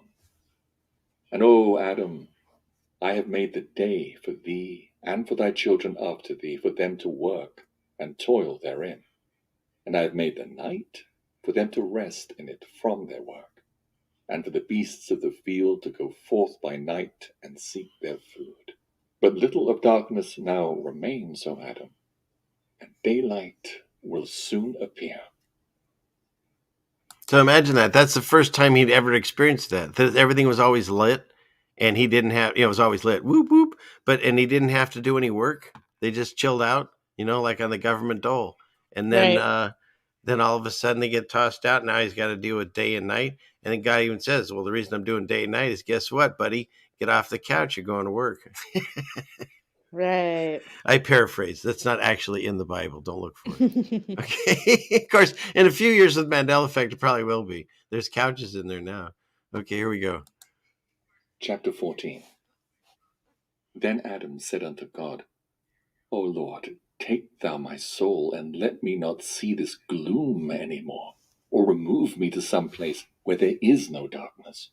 But God the Lord said to Adam, Verily I say unto thee, this darkness will pass from thee. Every day I have determined for thee, until the fulfillment of my covenant, when I will save thee, and bring thee back again into the garden, into the abode of light thou longest for, wherein is no darkness. Get in your room. I I'll will tell you when bring to thee come to out. it in the kingdom of heaven. Again said God unto Adam, All this misery that thou hast been made to take upon thee because of thy transgression will not free thee from the hand of Satan, and will not save thee. But I will, when I shall come down from heaven, and shall become flesh of thy seed, and take upon me the infirmity from which thou sufferest. Then the darkness that came upon thee in this cave shall come upon me in the grave, when I am in the flesh of thy seed. And to me, again, I can't tell you when these books are written, but that is a prophecy of Jesus, basically. That's what I was going to ask, just to clarify. Okay, clearly prophecy of Jesus. Right? Right.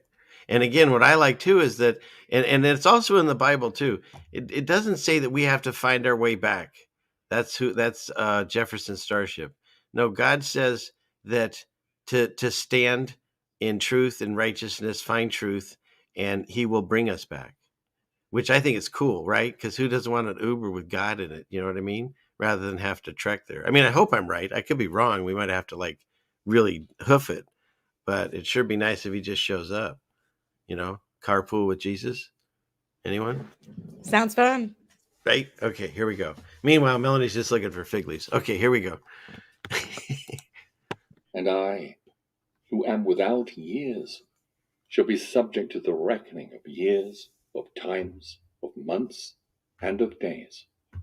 And I shall be reckoned as one of the sons of men, in order to save thee. And God ceased to commune with Adam. Chapter 15.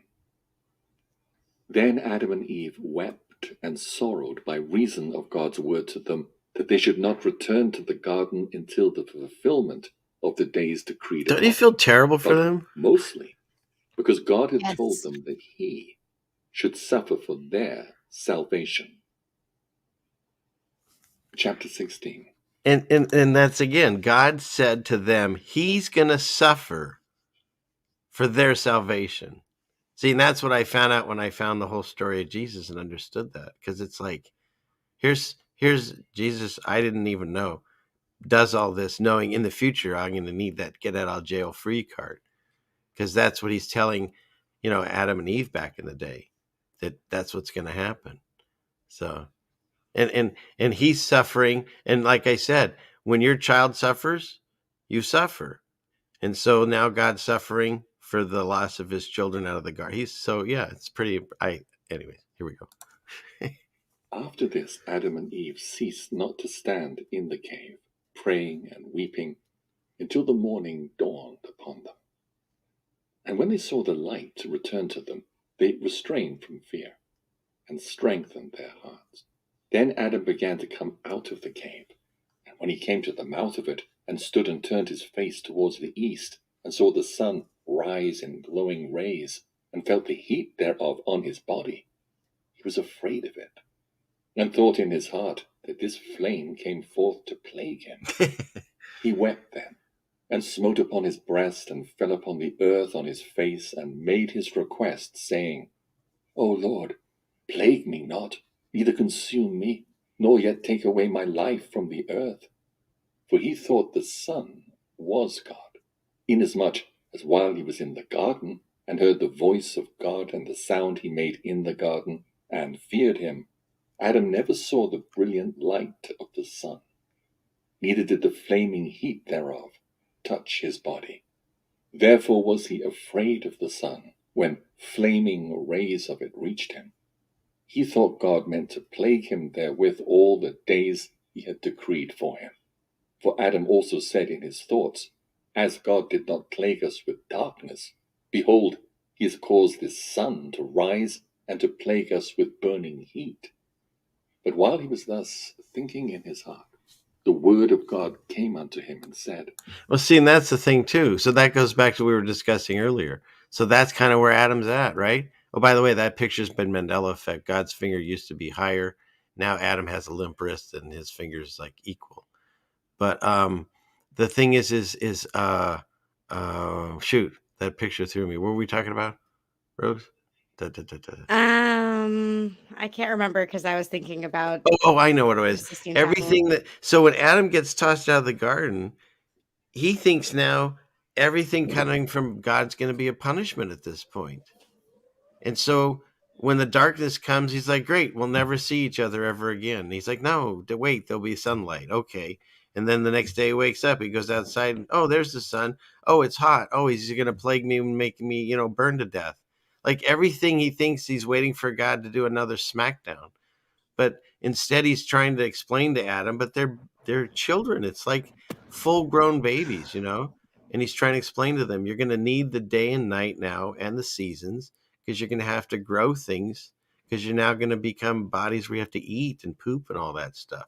I mean, he doesn't say it exactly like that. He says it way better and fancier.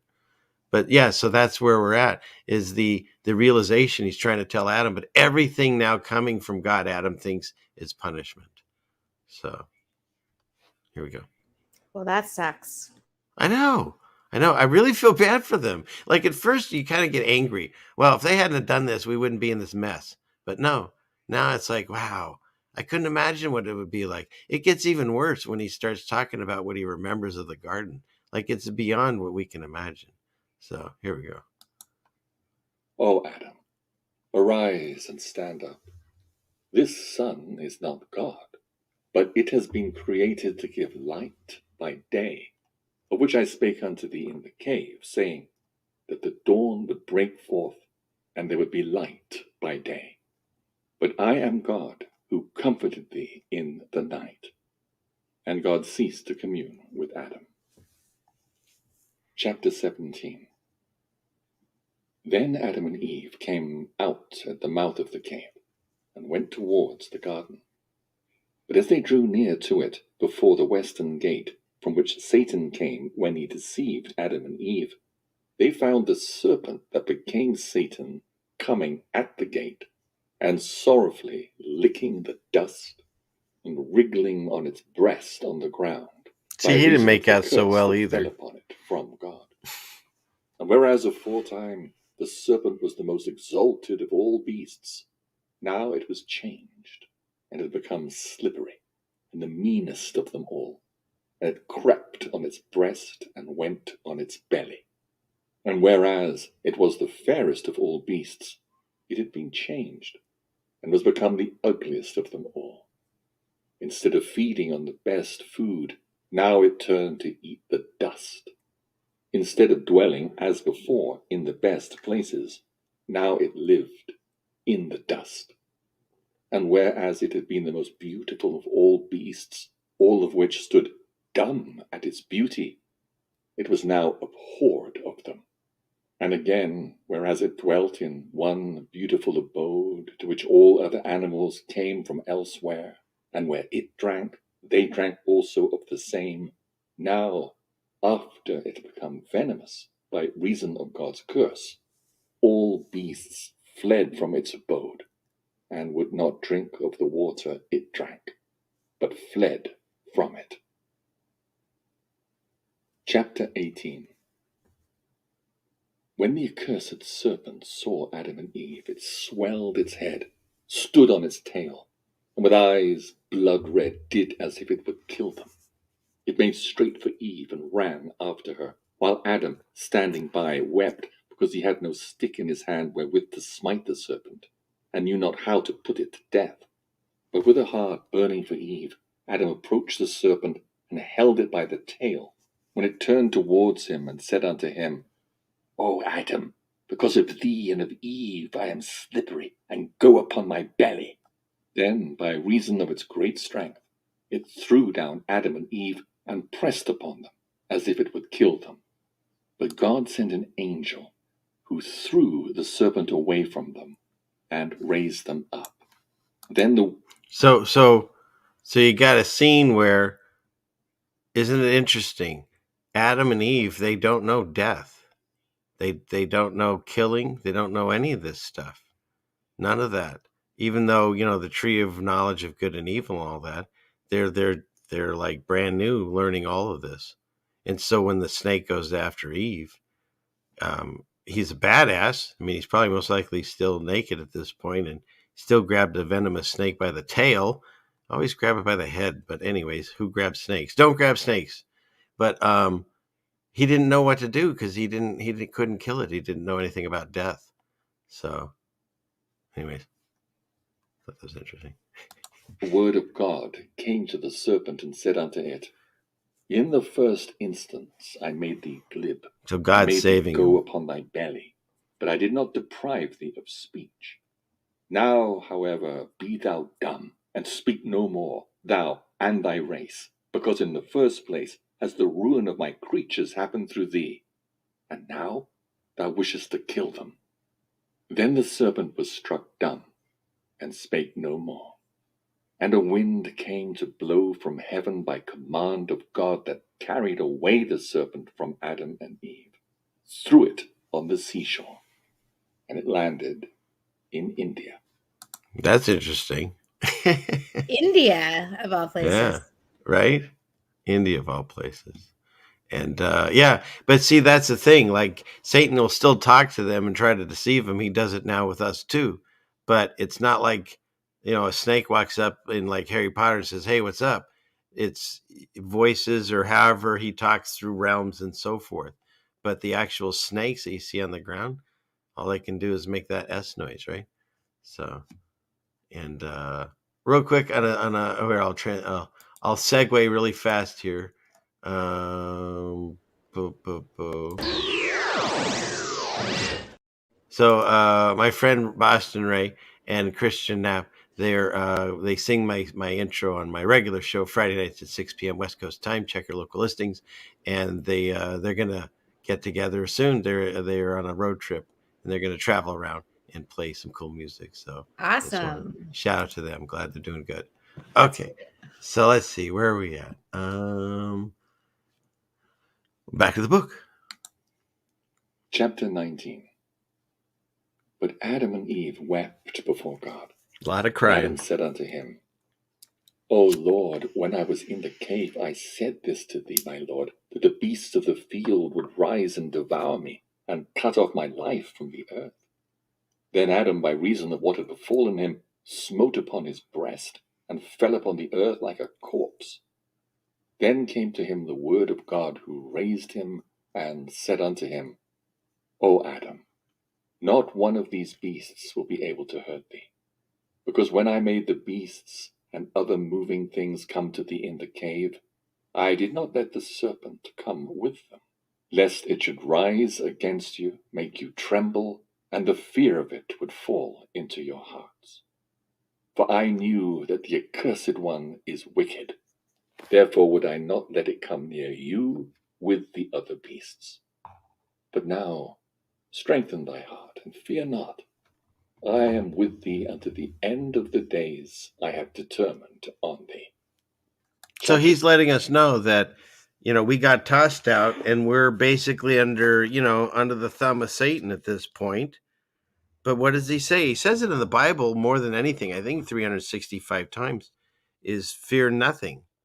Because if God's with you, nothing can hurt you. And so that's basically what he's saying all the way back to the very first story. To 20. Then Adam wept and said, O God, remove us to some other place, that the serpent may not come again near us We and all rise say against that. us, lest it find thy handmaid Eve alone and kill her. For its eyes are hideous and evil. But God said to Adam and Eve, Henceforth fear not, I will not let it come near you. I have driven it away from you, from this mountain. Neither will I leave in it aught to hurt you. Then Adam and Eve worshipped before God, and gave him thanks, and praised him for having delivered them from death. Chapter 21. Then Adam and Eve went in search of the garden, and the heat beat like a flame on their faces, and they sweated from the heat, and wept before the Lord. But the place where they wept was nigh unto a high mountain, facing the western gate of the garden. Then Adam threw himself down from the top of that mountain. His face was torn, and his flesh was flayed, much blood flowed from him, and he was nigh unto death.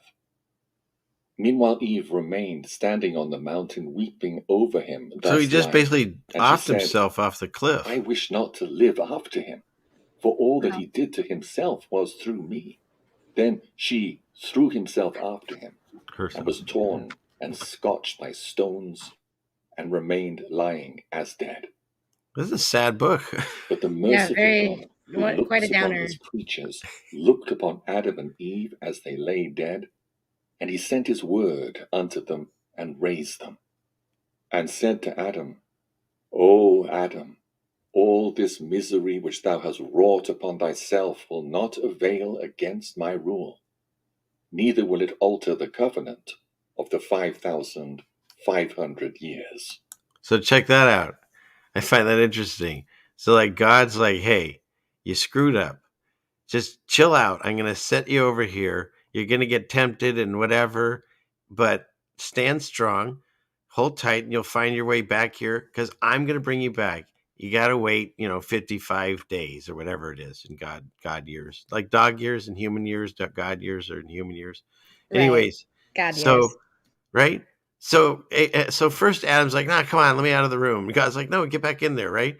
And so finally he goes, okay, fine. I'm just gonna go for a walk. La da da. Like, fine. I'm just gonna die. Phew, boom. And God's like, yeah, that's not the way this works. He's like, I told you, I made a promise with you that you're gonna come back in 5,500 years. So just get up and wipe yourself off, clean yourself up. Here's a towel. Get back, right? You can't outthink God. If he created you, he just keeps popping them back up, right? I think it's funny. They're trying to find a way out. Hey, if I kill this body, then I go to heaven. He's like, no, that's not how this works.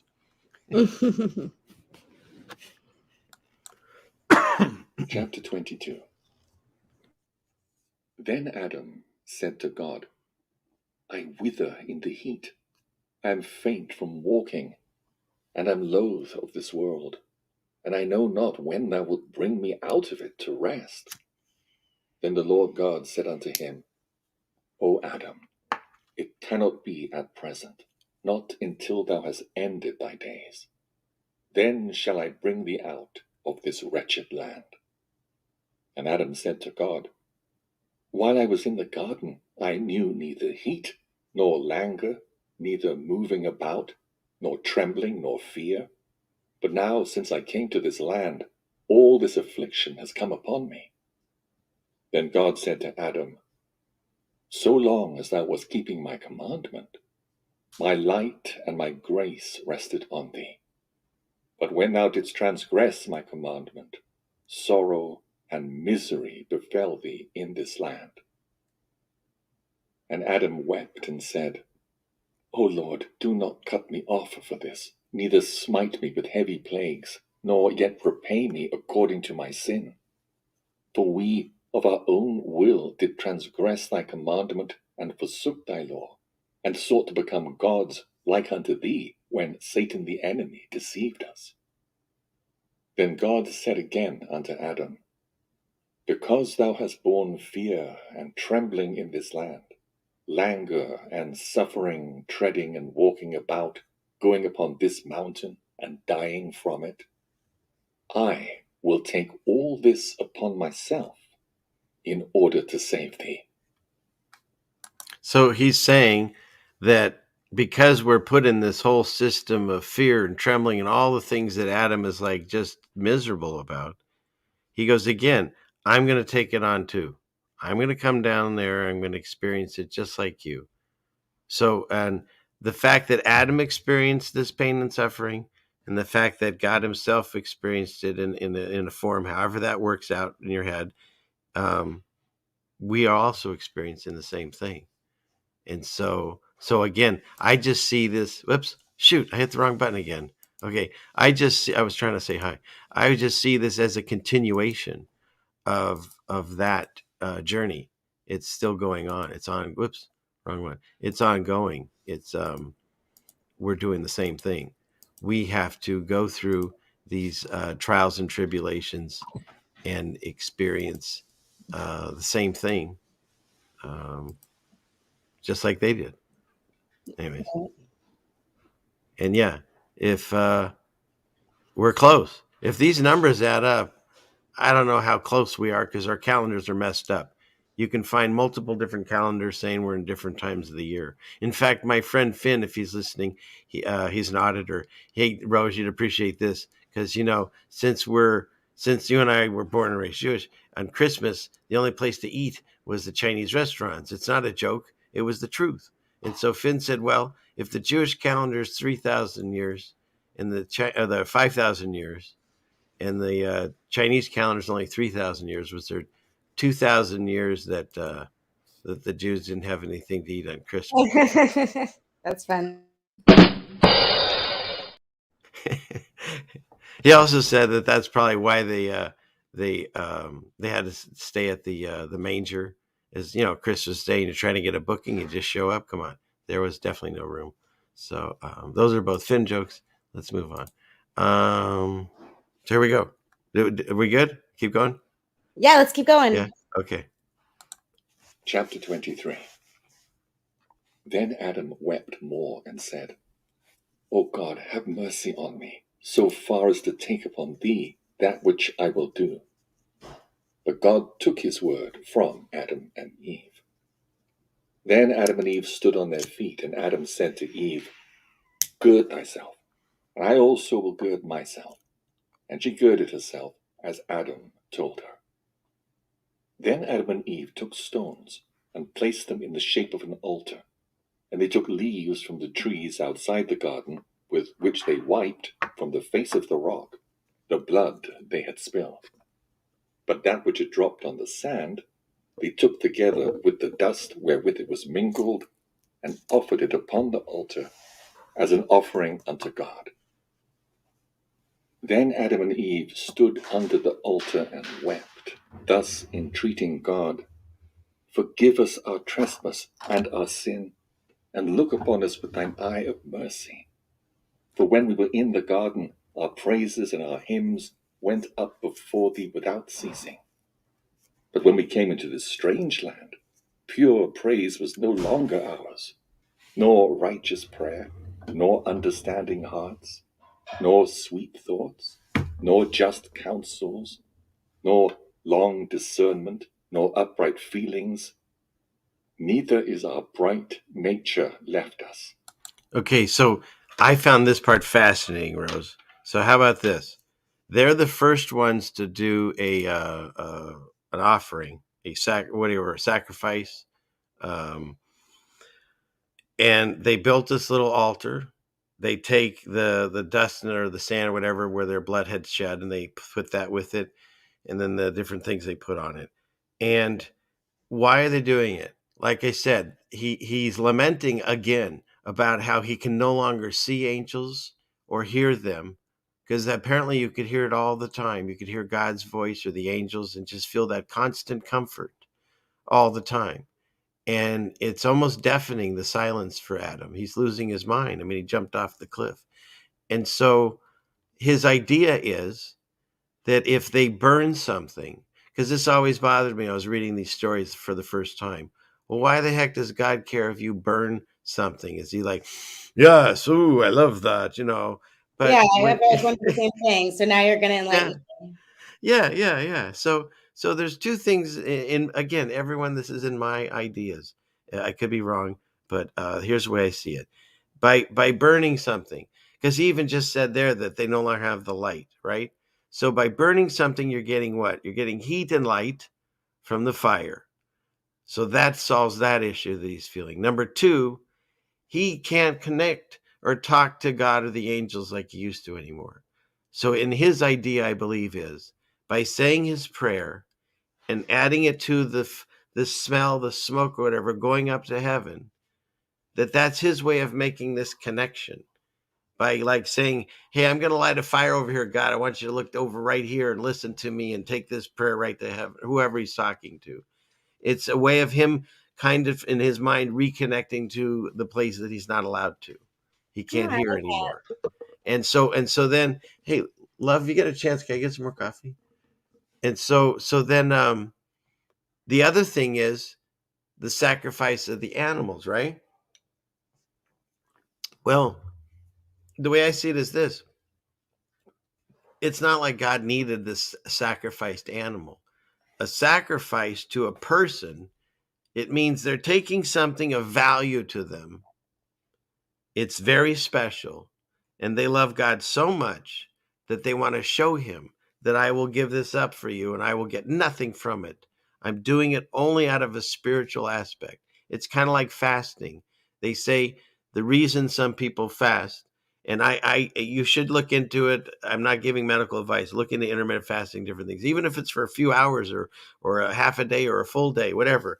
Check your local listings, ask your doctor, whatever. But if you stop feeding literally the flesh with food or with how about information coming from computer screens or whatever, if you take a moment out and you only work on the spiritual aspect, not only can your body self-heal some of the things it can't normally get to, but it can open you up to more of that connection. And so by taking, like, if you're a sheep herder and you take your prize sheep that you would either have gotten sheep from or meat or whatever they were doing with it, or your cow, and you take the best one, and instead of eating it or selling it or getting any benefit of it whatsoever, you literally just burn it up. And it's not because God wanted that. It's because it's your way of showing God, I love you this much, that these fleshy and these earthy things, they don't mean anything compared to my relationship with you. In fact, look, I just burned this one up for you, but not because you needed it, but because I wanted to show you my love. And so that's the way I see offerings. And here's the very first one. What are your thoughts? I think that makes perfect sense. Can I get some coffee? I don't know if she's on a delay. She might not have heard me the first time. Okay, here we go. She could be watching another show. No, I think she heard you. Yeah, I know. That's very true. Okay, so what do we got? Oh, and see, I just saw your private chat that you wrote. Be right back. See, didn't even see it. So that's I never left. I never left because you didn't acknowledge it. I warned you, I won't see it. You got to come on screen and do the finger wave. I'd see that. Okay. All right, here we go. Thank you all for listening. I love all that you're being here. And we've got people over on Rockfin too and everything. And so I'm having fun. Let's keep going.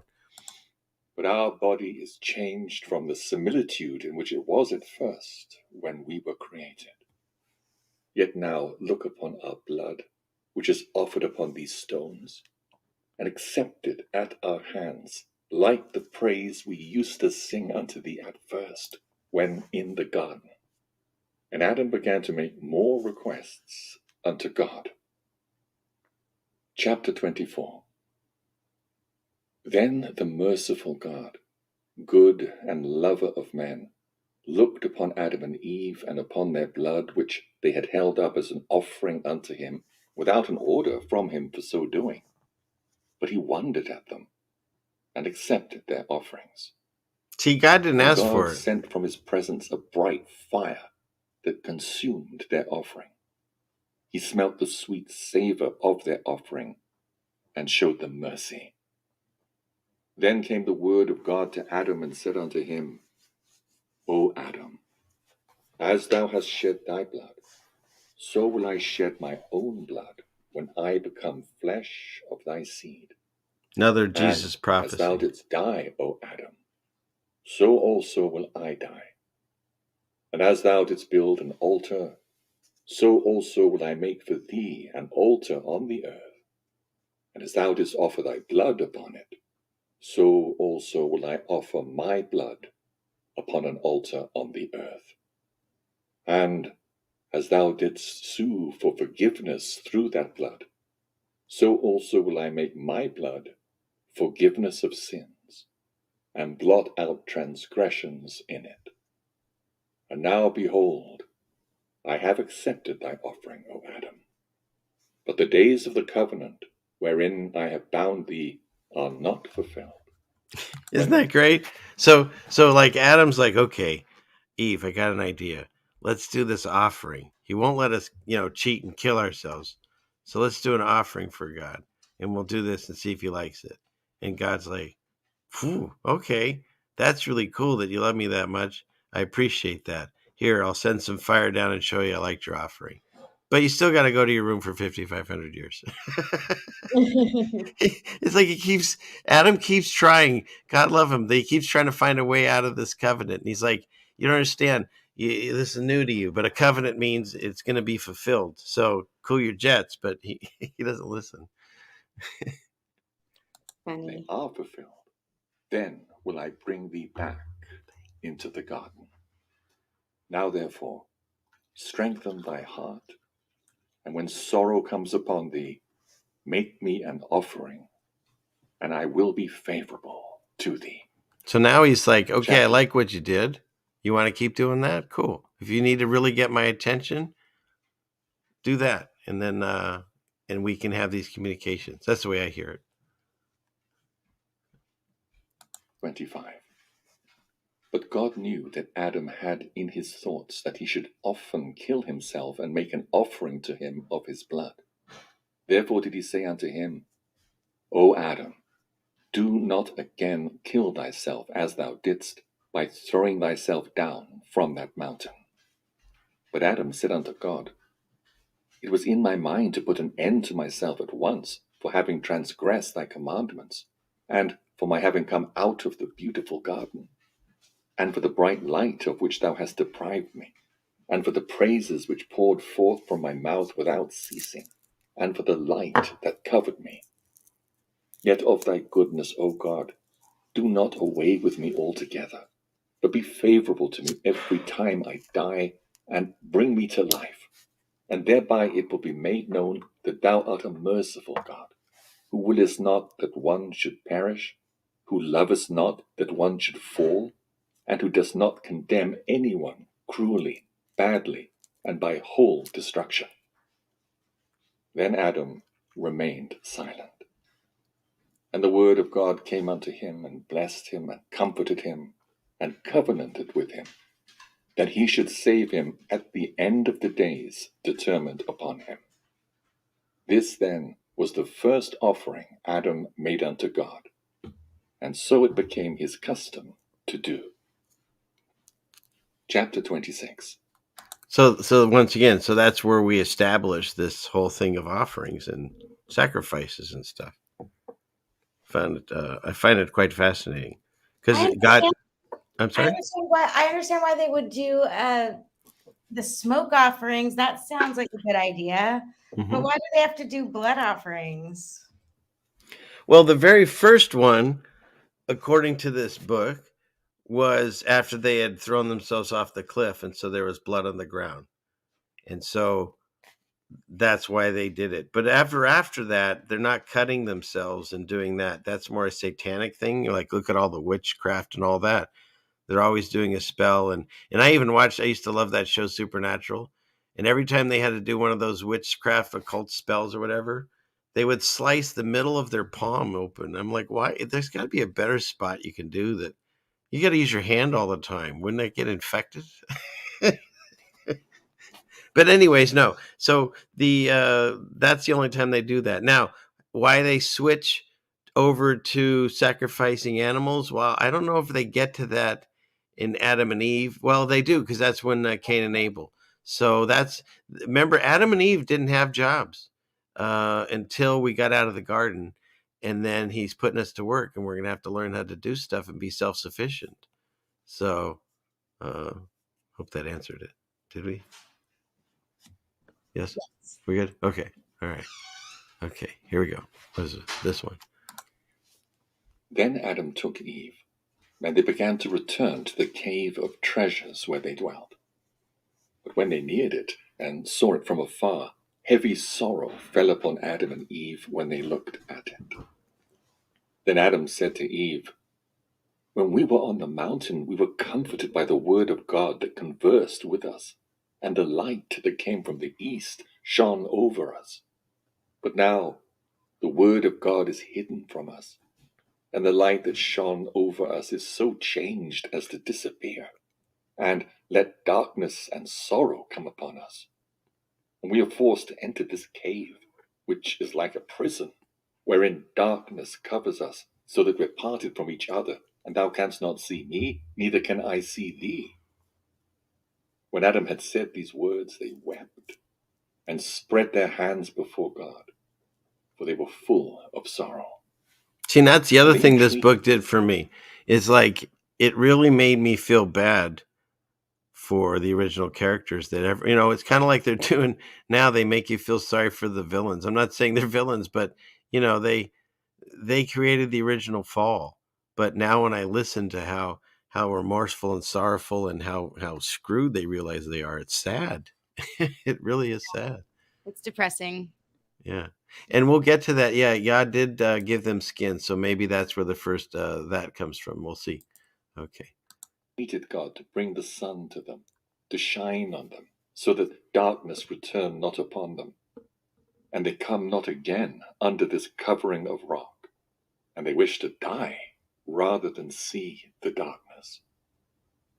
Then God looked upon Adam and Eve and upon their great sorrow, and upon all they'd done with a fervent heart, on account of all the trouble they were in, instead of their former well-being, and on account of all the misery that came upon them in a strange land. Therefore God was not wroth with them, nor impatient with them, but he was long-suffering and forbearing towards them, as towards the children he had created.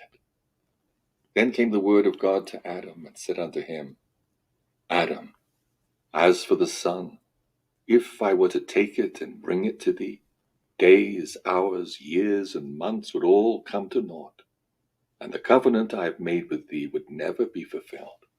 So that's really cool. Did you get that, Rose? So Yeah. Adam and Eve are not used to the seasons and the sun and the moon. He hates this when night falls. He hates it.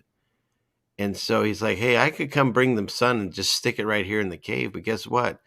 The days would never change and the 5,500 years would never happen. Right? I thought that was cool. Right. It's almost like God has an answer for everything. Almost. It's almost like that. Yeah, God knows. Okay, here we go. But thou shouldst then be turned and left in a long plague, and no salvation would be left to thee forever. Yea, rather bear long and calm thy soul while thou abidest night and day until the fulfillment of the days, and the time of my covenant is come. Then shall I come and save thee, O Adam, for I do not wish that thou be afflicted. And when I look at all the good things in which thou didst live, and why thou camest out of them, then would I willingly show thee mercy.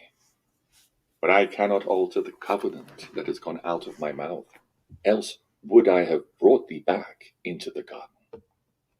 When, however, the covenant is fulfilled, then shall I show thee and thy seed mercy, and bring thee into a land of gladness, where there is neither sorrow nor suffering, but abiding joy and gladness and light that never fails. And Hey, so question, Rose. Doesn't that what he's saying there? It's like they say about the laws of nature, right? You can't break the laws of nature. And when you fight nature, it goes against you. And when you work with it, you get paradise. And what did he say right there? He's like, the first things out of my mouth were, we have this covenant, you'll be back in 5,500 years. I can't break that. I can't go back on it because everything will fall apart if my word isn't true. That's the way I see it. That makes sense, Ceiling Fan Man. Yes. Okay, here we go. and praises that never cease, and a beautiful garden that shall never pass away. And God said again unto Adam, Be long-suffering, and enter the cave. For the darkness of which thou wast afraid shall only be 12 hours long, and when ended, light shall arise. Then when Adam heard these words from God, he and Eve worshipped before him, and their hearts were comforted. They returned into the cave after their custom, while tears flowed from their eyes, sorrow and wailing came from their hearts, and they wished their soul would leave their body. And Adam and Eve stood praying until the darkness of night came upon them. Just saying, whoever drew that, God has a compass. Keep going. Adam was hid from Eve, and she from him. And they remained standing in prayer. Chapter 27. When Satan, the hater of all good, saw how they continued in prayer, and how God communed with them and comforted them, and how he had accepted their offering, Satan made an apparition. He began with transforming his hosts. In his hands was a flashing fire, and they were in a great light. He then placed his throne near the mouth of the cave, because he could not enter into it by reason of their prayers. and he shed light into the cave, until the cave glistened over Adam and Eve, while his hosts began to sing praises. And Okay, so right there, Satan comes on one of the very first times that he's going to try to trick them. Because think about this. He knows now, because if following along with the books in the Bible, God has not promised this world to Satan. He's allowed to mess with us and run it for a while so we can go through this and learn how to get out on our own. But in the meantime, Satan knows that his plans get foiled and God's people inherit the earth, the meek, the children of God. It's not a specific people. It's anybody that figures this out. We all are equal in God's eyes, every single one of us, even the ones that are messing with us. They can still figure this out too. That's the whole beautiful thing about a loving and forgiving God. He literally can forgive anything if you repent in your heart. Anyways, so he's got this situation. Where was I? What were we talking about? Rose, back me up here a second. Oh yeah, Satan's testing him, and so what does he do? The first thing they're doing is they're staying in prayer, and that's a tough thing, even for myself. As much as I, whatever this is, preach on here, I forget the most powerful thing that we have in our arsenal is prayer. They try to shame us and make us think it's silly to say that and all that, but it really means something.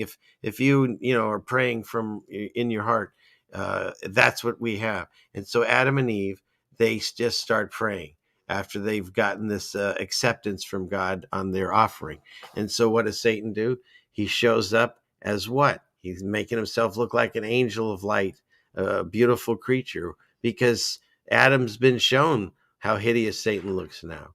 So now he's masquerading himself. And when he says the hosts, those are the ones, the fallen angels. Those are his hosts. So they've all been here to mess with us since the very first moment we fell out. We fell out of the garden and we landed into Satan's world.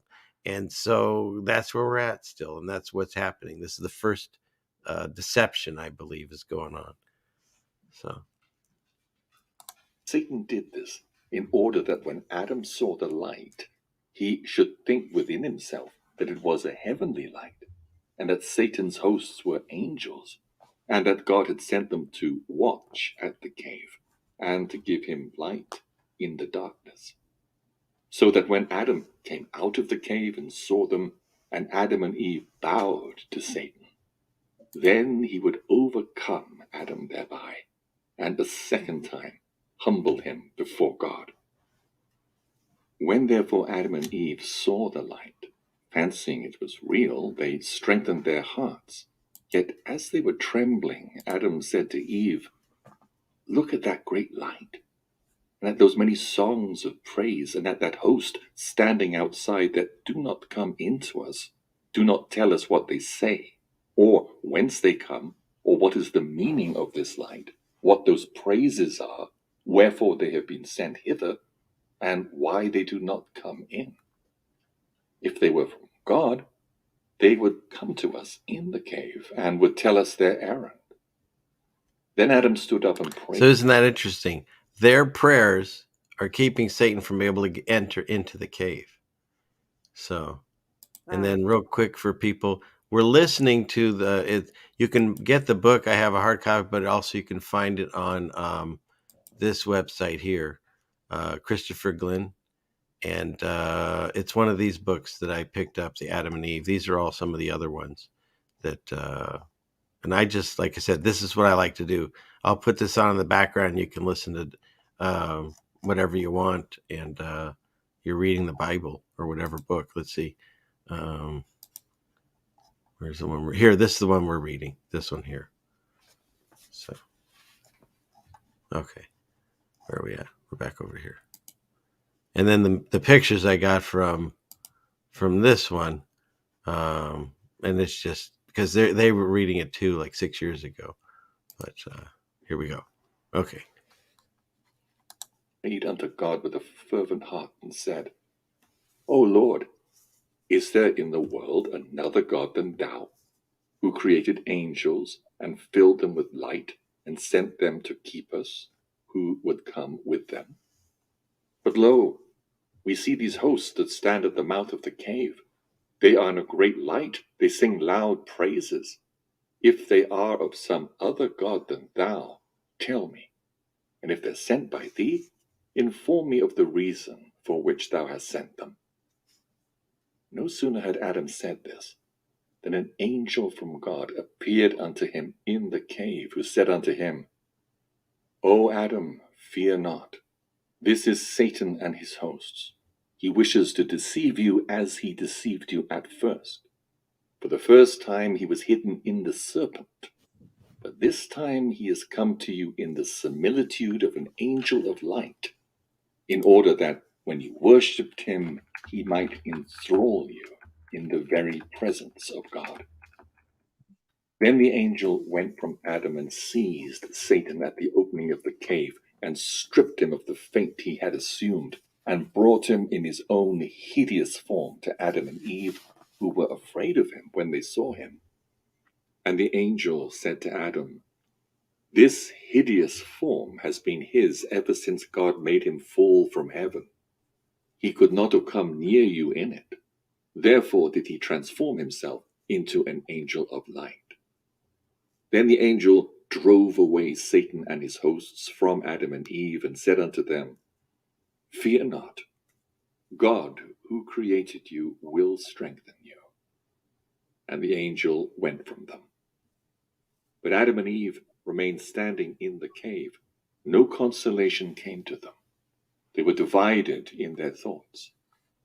And when it was morning, they prayed, and then went out to seek the garden. For their hearts were towards it, and they could get no consolation for having left it. So here you go again. After everything they've already gone through and throwing themselves off a cliff, and God's saying, no, it doesn't work that way. I thought that was interesting. I don't know if you saw, Rose, Jen made a comment that just in like Revelation says, Revelations, there's a part in it where it says men will seek to die and death won't come to them. Something like that. I don't get them right all the time. But that literally what was happening. And so even after that, and even after Satan came as as this beautiful angel of light, and God's, no, look at him. And he's still the next day. What do? They're going to go look for the garden again. He just told them, don't. And they keep doing it. Right. That's how amazing this place is. He knows he's trying his best not to transgress against God. He's like, well, God said we can kind of hang out around the place. So let's go this way. Maybe we'll find it. Like thinking God doesn't know he's doing that. It's kind of funny. Chapter 28. But when the wily Satan saw them, that they were going to the garden, he gathered together his host, and came in appearance upon a cloud, intent on deceiving them. And when Adam and Eve saw him thus in a vision, they thought they were angels of God come to comfort them about having left the garden, or to bring them back again into it. And Adam spread his hands unto God, beseeching him to make him understand what they were. Then Satan, the hater of all good, said unto Adam, O Adam, I am an angel of the great God, and behold the hosts that surround me. God has sent me and them to take thee and bring thee to the border of the garden northwards, to the shore of the clear sea, and bathe thee and Eve in it, and raise you to your former gladness, that ye return again to the garden. These words sank into the heart of Adam and Eve. Yet God withheld his word from Adam and did not make him understand at once, but wanted to see his strength, whether he would... See, right there, God could have just done it again for him, right? But it's like I've talked about on my show. If you let's say you want to get into shape, you buy membership to the gym, but if you just sit at home, nothing changes. Right. You actually go there and you have to push yourself. Why? Because your muscles kind of get torn up and stuff, and then you have to take a break. You have to take a day off or whatever you have to do so they can repair and rebuild themselves stronger. And so a faith muscle, it's the same thing. If God takes care of everything for you, and your path is just complete easiness. How are you learning? You're not asking for his help. He's doing it for you. Whereas if he backs off and you go, shoot, I can't do this. Hey, God, can you help me with this? He's like, yes, this is what I've been doing. Only I want you to know that so we can have a relationship, right? If you're that friend that has a truck and the only time somebody calls you is to move, you're going to stop answering the call. But if he wants to hang out and, watch a movie or I don't know, this is in my head. I'm making up the story. But you know what I'm saying? It's like, if the only time that you even ask to talk to God, it's like in between, football and whatever, then that's not a relationship. And so some people have to kind of be shaken awake more and test that faith muscle so they can strengthen it. Because God keeps saying to Adam and Eve, that's that great picture of Eve. He keeps saying to them, I need to strengthen you, right? Gird yourself up. So, I mean, Eve's looking good. Let's see what Adam's looking like. Would be overcome as Eve was when in the garden, or whether he would prevail. Then Satan called to Adam and Eve and said, Behold, we go to the sea of water. And they began to go. And Adam and Eve followed them at some little distance.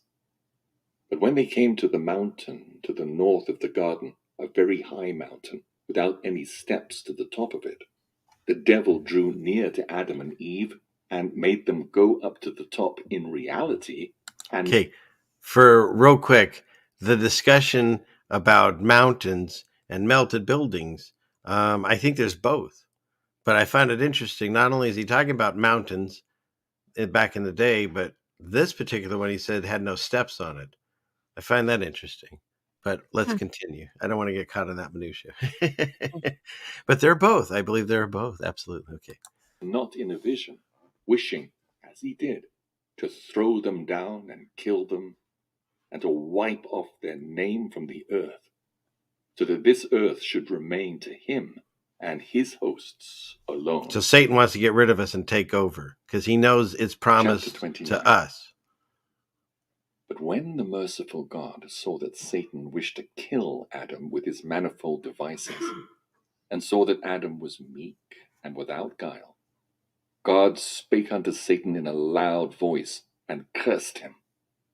Then he and his hosts fled, and Adam and Eve remained standing on the top of the mountain, whence they saw below them the wide world, high above which they were. But they saw none of the host which anon were by them. They wept, both Adam and Eve, before God, and begged for forgiveness of him. Then came the word from God to Adam, and said unto him, Know thou and understand concerning this Satan, that he seeks to deceive thee and thy seed after thee. And Adam wept before the Lord God, and begged and entreated him to give him something from the garden, as a token to him, wherein to be comforted. And so that's an interesting thing there too, is that God think about how sad that is for Adam to hear. Because now God's saying, you're going to have, I don't even know if he really understands at that point, because he doesn't know about seed, and lineage other than Eve came out of him. But he's telling this gentleman at this point that not only are you going to have to deal with Satan and him tempting you and trying to destroy you every day of your life, so will your children. That's got to be this. Like Adam's going through some crushing moments. You know what I mean? Yeah, for sure. It's very depressing. I know. It gets better. Okay, good. And God looked upon Adam's thought, and sent the angel Michael as far as the sea that reaches unto India, to take from thence golden rods, and bring them to Adam. So according to the Bible, Michael goes and gets the first gold. According to mainstream news, it came from outer space. Those are your two options. There's no other option. What? Yeah. Look into the history of gold. They think it came from like something smashing into us, and I don't know, before, after the Big Bang, whatever. They have no idea. So, and a little trivia note: every bit of gold that's ever been, well, if you think of us as an enclosed system, all resources are replenished, but every bit of gold that's ever been unearthed, it's still with us. I mean, you can literally take gold and you can melt it down. If you take and you make a ring out of it and you have filings from it, you can take the filings and you remelt that and you have them back. You can clean it in a cleaner, and the little microscopic shavings that come off, that you can recuperate if you drain the water and heat that up. You can take the polishing wheels that have gold dust embedded into it and gold back from that. It's just, it never goes anywhere. You can always reclaim it. It's interesting to me. So That's interesting. okay, How much longer is here we the story? well, you tell me when you want to stop. We'll put a pin in it. Kind of getting ready to wind down, but I want to hear the end of the. I want to hear the rest of this. How much? Well, we'll have to do it on some other show if you like this. If everyone's having fun, How we'll much do. longer is it? What's that? How much longer is this story? Adam and Eve? Yeah, what we're listening to. How much longer Oh, is it? this is like this. I don't want to scare the audience. It's like a 4-hour book. We're not doing it all. Oh. Yeah, no, you got to leave the audience wanting more. All right. Well, we have to come back and finish it, but I'm getting Yeah. tired. Okay. All right. Here, let me take this off screen. Here we are, and I'll go back on camera. So everyone, I enjoyed it. If you want to do this again, I'll be more than happy to. We'll try to set it up again. We're at chapter 20. What are we at? 1029, I think. God tells Adam of the devil's purpose is where we're at. But you can find it online. I put the link in the chat for if you want to listen to it, and you can buy the book, at a bookstore or through the evil Jeff Bezos and get it there. So, but yeah, do you have questions or anything we covered tonight, Miss Rose? No, I think that we need to come back and finish it, and then once I hear the whole story, then we'll be able to discuss it. But until then, I feel like I'm in the dark because I don't know where it's going. So, or maybe what I should do is finish listening to it on my own time, and then we come back and discuss it, so I have stuff to say. Yeah, you're welcome to. We're at chapter 29, and yeah, that'd be great. Like I said, I don't mind. It's fun. I've actually, this is my second or third. No, this is probably going to be my third time through this book, because I also like the gentleman that's reading it. I think he reads it really well, and yeah, it's as good as any other book you could listen to. Well, I like listening to him reading it, but then hearing your breakdowns of it. I just wish I had more to offer, but I'll have to become more adept with the story. No, actually, you're doing great because you are the person that I'm like trying to explain, and you can give me feedback like the audience does. But because these are all new stories to you, whereas for me, I'm kind of versed in it because I read them quite a bit. Yeah. But no, I like that's the whole reason I thought this would work great on the screen, is because I like your commentary. So yeah. And so does 63 Connie. So yeah, okay. So other people are saying, Aaron says that it's interesting, and Colleen said yes. So yeah, if you want to do this again, then definitely we could do this again. All right. Sounds good. Okay. Well, like I said, this is the first one we did. Please comment. Oh, you know what? If you haven't done it now, at least on the way out, hit that like button, please. It does help the algorithms, even though I don't know what I'm doing.